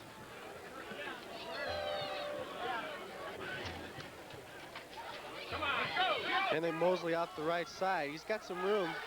Keeps going. Boy, Picks he up is a a- first down. He is a tough runner. That was a big play for Kearney State. Keeps that clock moving. Gives them a first down and 3 more plays.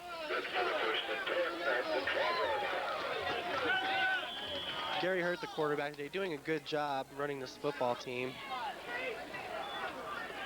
And Chuck Mosley, just a real impressive runner. Makes those quick little cuts in there. Nobody ever gets a real good He solid really does. shot He's at so it. fast. You just can't line up and take aim at him because he's gone the minute you do that. 1st and 10 to 17, a little more breathing room for K-State. Looks like Banks is split out to the left side of the field. I formation for Kearney.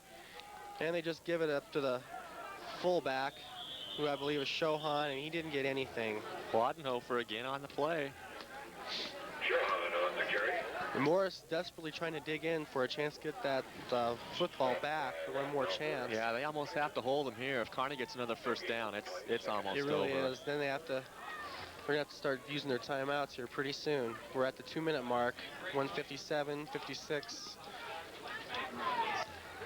You almost think a little play action pass now to one of those receivers be kind of a gutsy play, but you almost think it would work. You almost, because they're definitely going to be blitzing here. Time definitely on Kearney State's side. They give the pitch out. They're going to try to reverse. Here it comes. Here comes Banks. That's not going to work. No. They lost yardage on that. Banks got run out of bounds at about the 11-yard line. You like the idea that they're trying to be aggressive, trying to break something. That's a tough play when you're forcing your wide receiver to go 10 yards behind the line of scrimmage. It really you're just is. trying to run out the clock. Something like that just takes a little bit too long to set up, especially with as many men as Morris has on the line of scrimmage. Yeah, Morris anyway. is bringing a lot of people every time. Yeah, I don't think you want to try anything like that. 3rd and 15, Lopers. This thing isn't over yet. Minute 34 to go. 3rd and 15 for Kearney State. Ball on the 12-yard line. And a first down would be great. Hurt back. He's rolling pass to his right. Little Dip's doing a show on number 42. He's got a chance. Good block in there. He's got the first down. Big play for Kearney State. Just a little pass out to the fullback, number 42. Huge block by Travis Moline allowed Shohan to carry that for the first down yardage. Scott Shohan just rambled all the way down to about the 32-yard line. Good safe pass play. I like that call a lot. That was a great call. Down to the 34-yard line. They picked up about 22 yards on that play. That might just do it. That might have been the nail in the coffin there. Minute 16 to go right now. Morris is going to have to start using their timeouts. Probably right after this play. You can bet they'll start calling time. Tell your running backs to hold on to that football now. Yeah, they'll be tackling the ball, not the player right now. Shohan rambles up. Got a flag down over here. That'll stop the clock. 59 seconds left in the game. Shohan carries the 38-yard line. Picked up about 4 yards. See what the call is. Procedure against the Lopers. And I'm sure Morris will accept.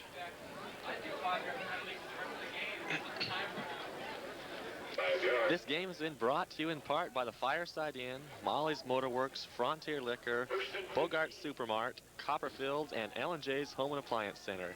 KSTV, Cable USA, and the Kearney State Athletic Department would like to thank these businesses for their support.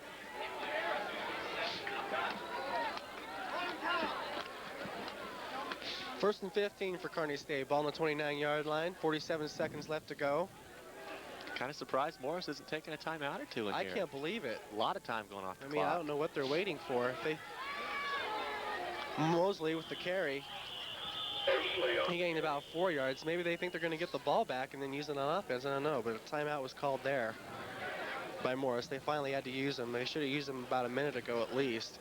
I believe if they take that one, they've only got one left, yeah, don't they? They got one left, so you're going to have to stop him. I think this game's over. I think it is too. Let's go. You are watching KSTV Cable Channel 25 in Kearney, Nebraska.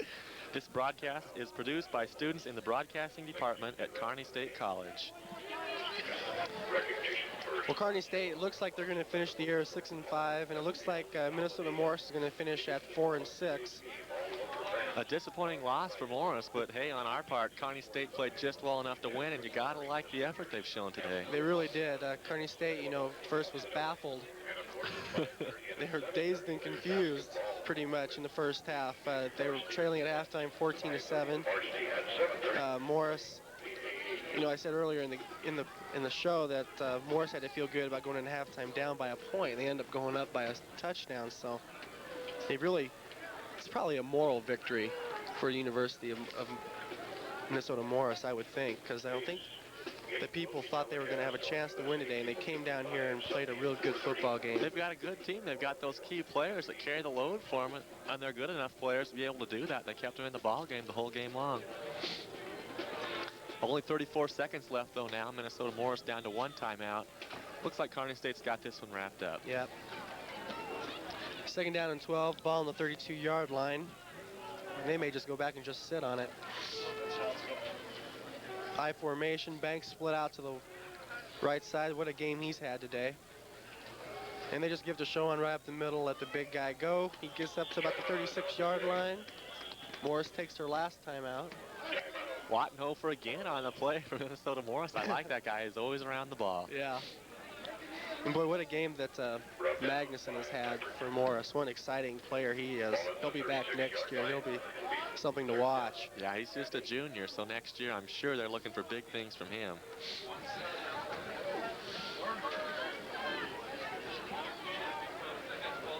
.30 seconds left to go. Kearney stayed up by a field goal.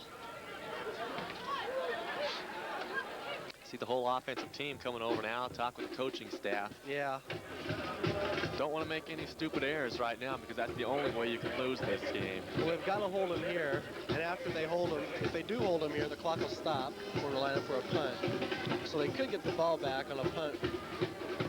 So it's feasible. They're still in it. But yeah, it's feasible, but I'm not thinking it's going to happen. Yeah, we didn't think they'd score on a kickoff return right before right. halftime either, did we?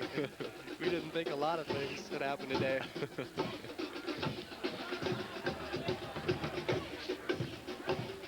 Fans getting kind of excited, keeping the fans into it. It's a gorgeous day for a football game. When we signed up to do this game, we thought by this time of the year it'd be snowing on the ground and it'd be cold, but the sun came out and it was really nice and cooperative and real good football weather, actually, you know. perfect for this time of the year.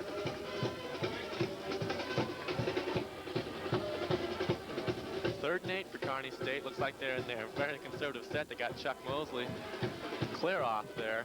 Too many men on the field for Kearney State. That could have been costly if no one would have saw that. Hirsch just going to set on it. He's down. They want to run a lot of time off there. He ran 6 seconds off that. Nobody from Morris 8 wanted seconds. to get him. And Morris can't stop the clock. So I think that is it. There's not even enough time, I don't think, for a delay of game penalty, is there? There you see the clock running down, 8, 7, 6. That's the ball game right there. Okay. Nothing Morris can do about it. That game is over. Kearney State ends its season on a winning note. For a tough opponent in University of Minnesota Morris, 24-21. We thank you for tuning in. For John Paluchek, I'm Shane Crow. John, do you have anything you want to add? Just have to say Kearney has to be happy with the effort. Just like Coach talked about all along, Minnesota threw a lot of different looks at them, but their defense adjusted real well at halftime. And I think the best team won this game. There's no doubt Kearney came out and showed that they were superior in that second half, and they deserve to win. They deserve to be 6-5. And I think they've got the record that they probably should have. I think you're probably right. They did real well this year. People were hoping they would do a little bit better. There was a couple of games they lost that they should have won, but on the whole, it was a real good season. So that's it from Foster Field. Thanks for tuning in. I'm John Paluchek. I'm Shane Crow. Have a great day, everyone.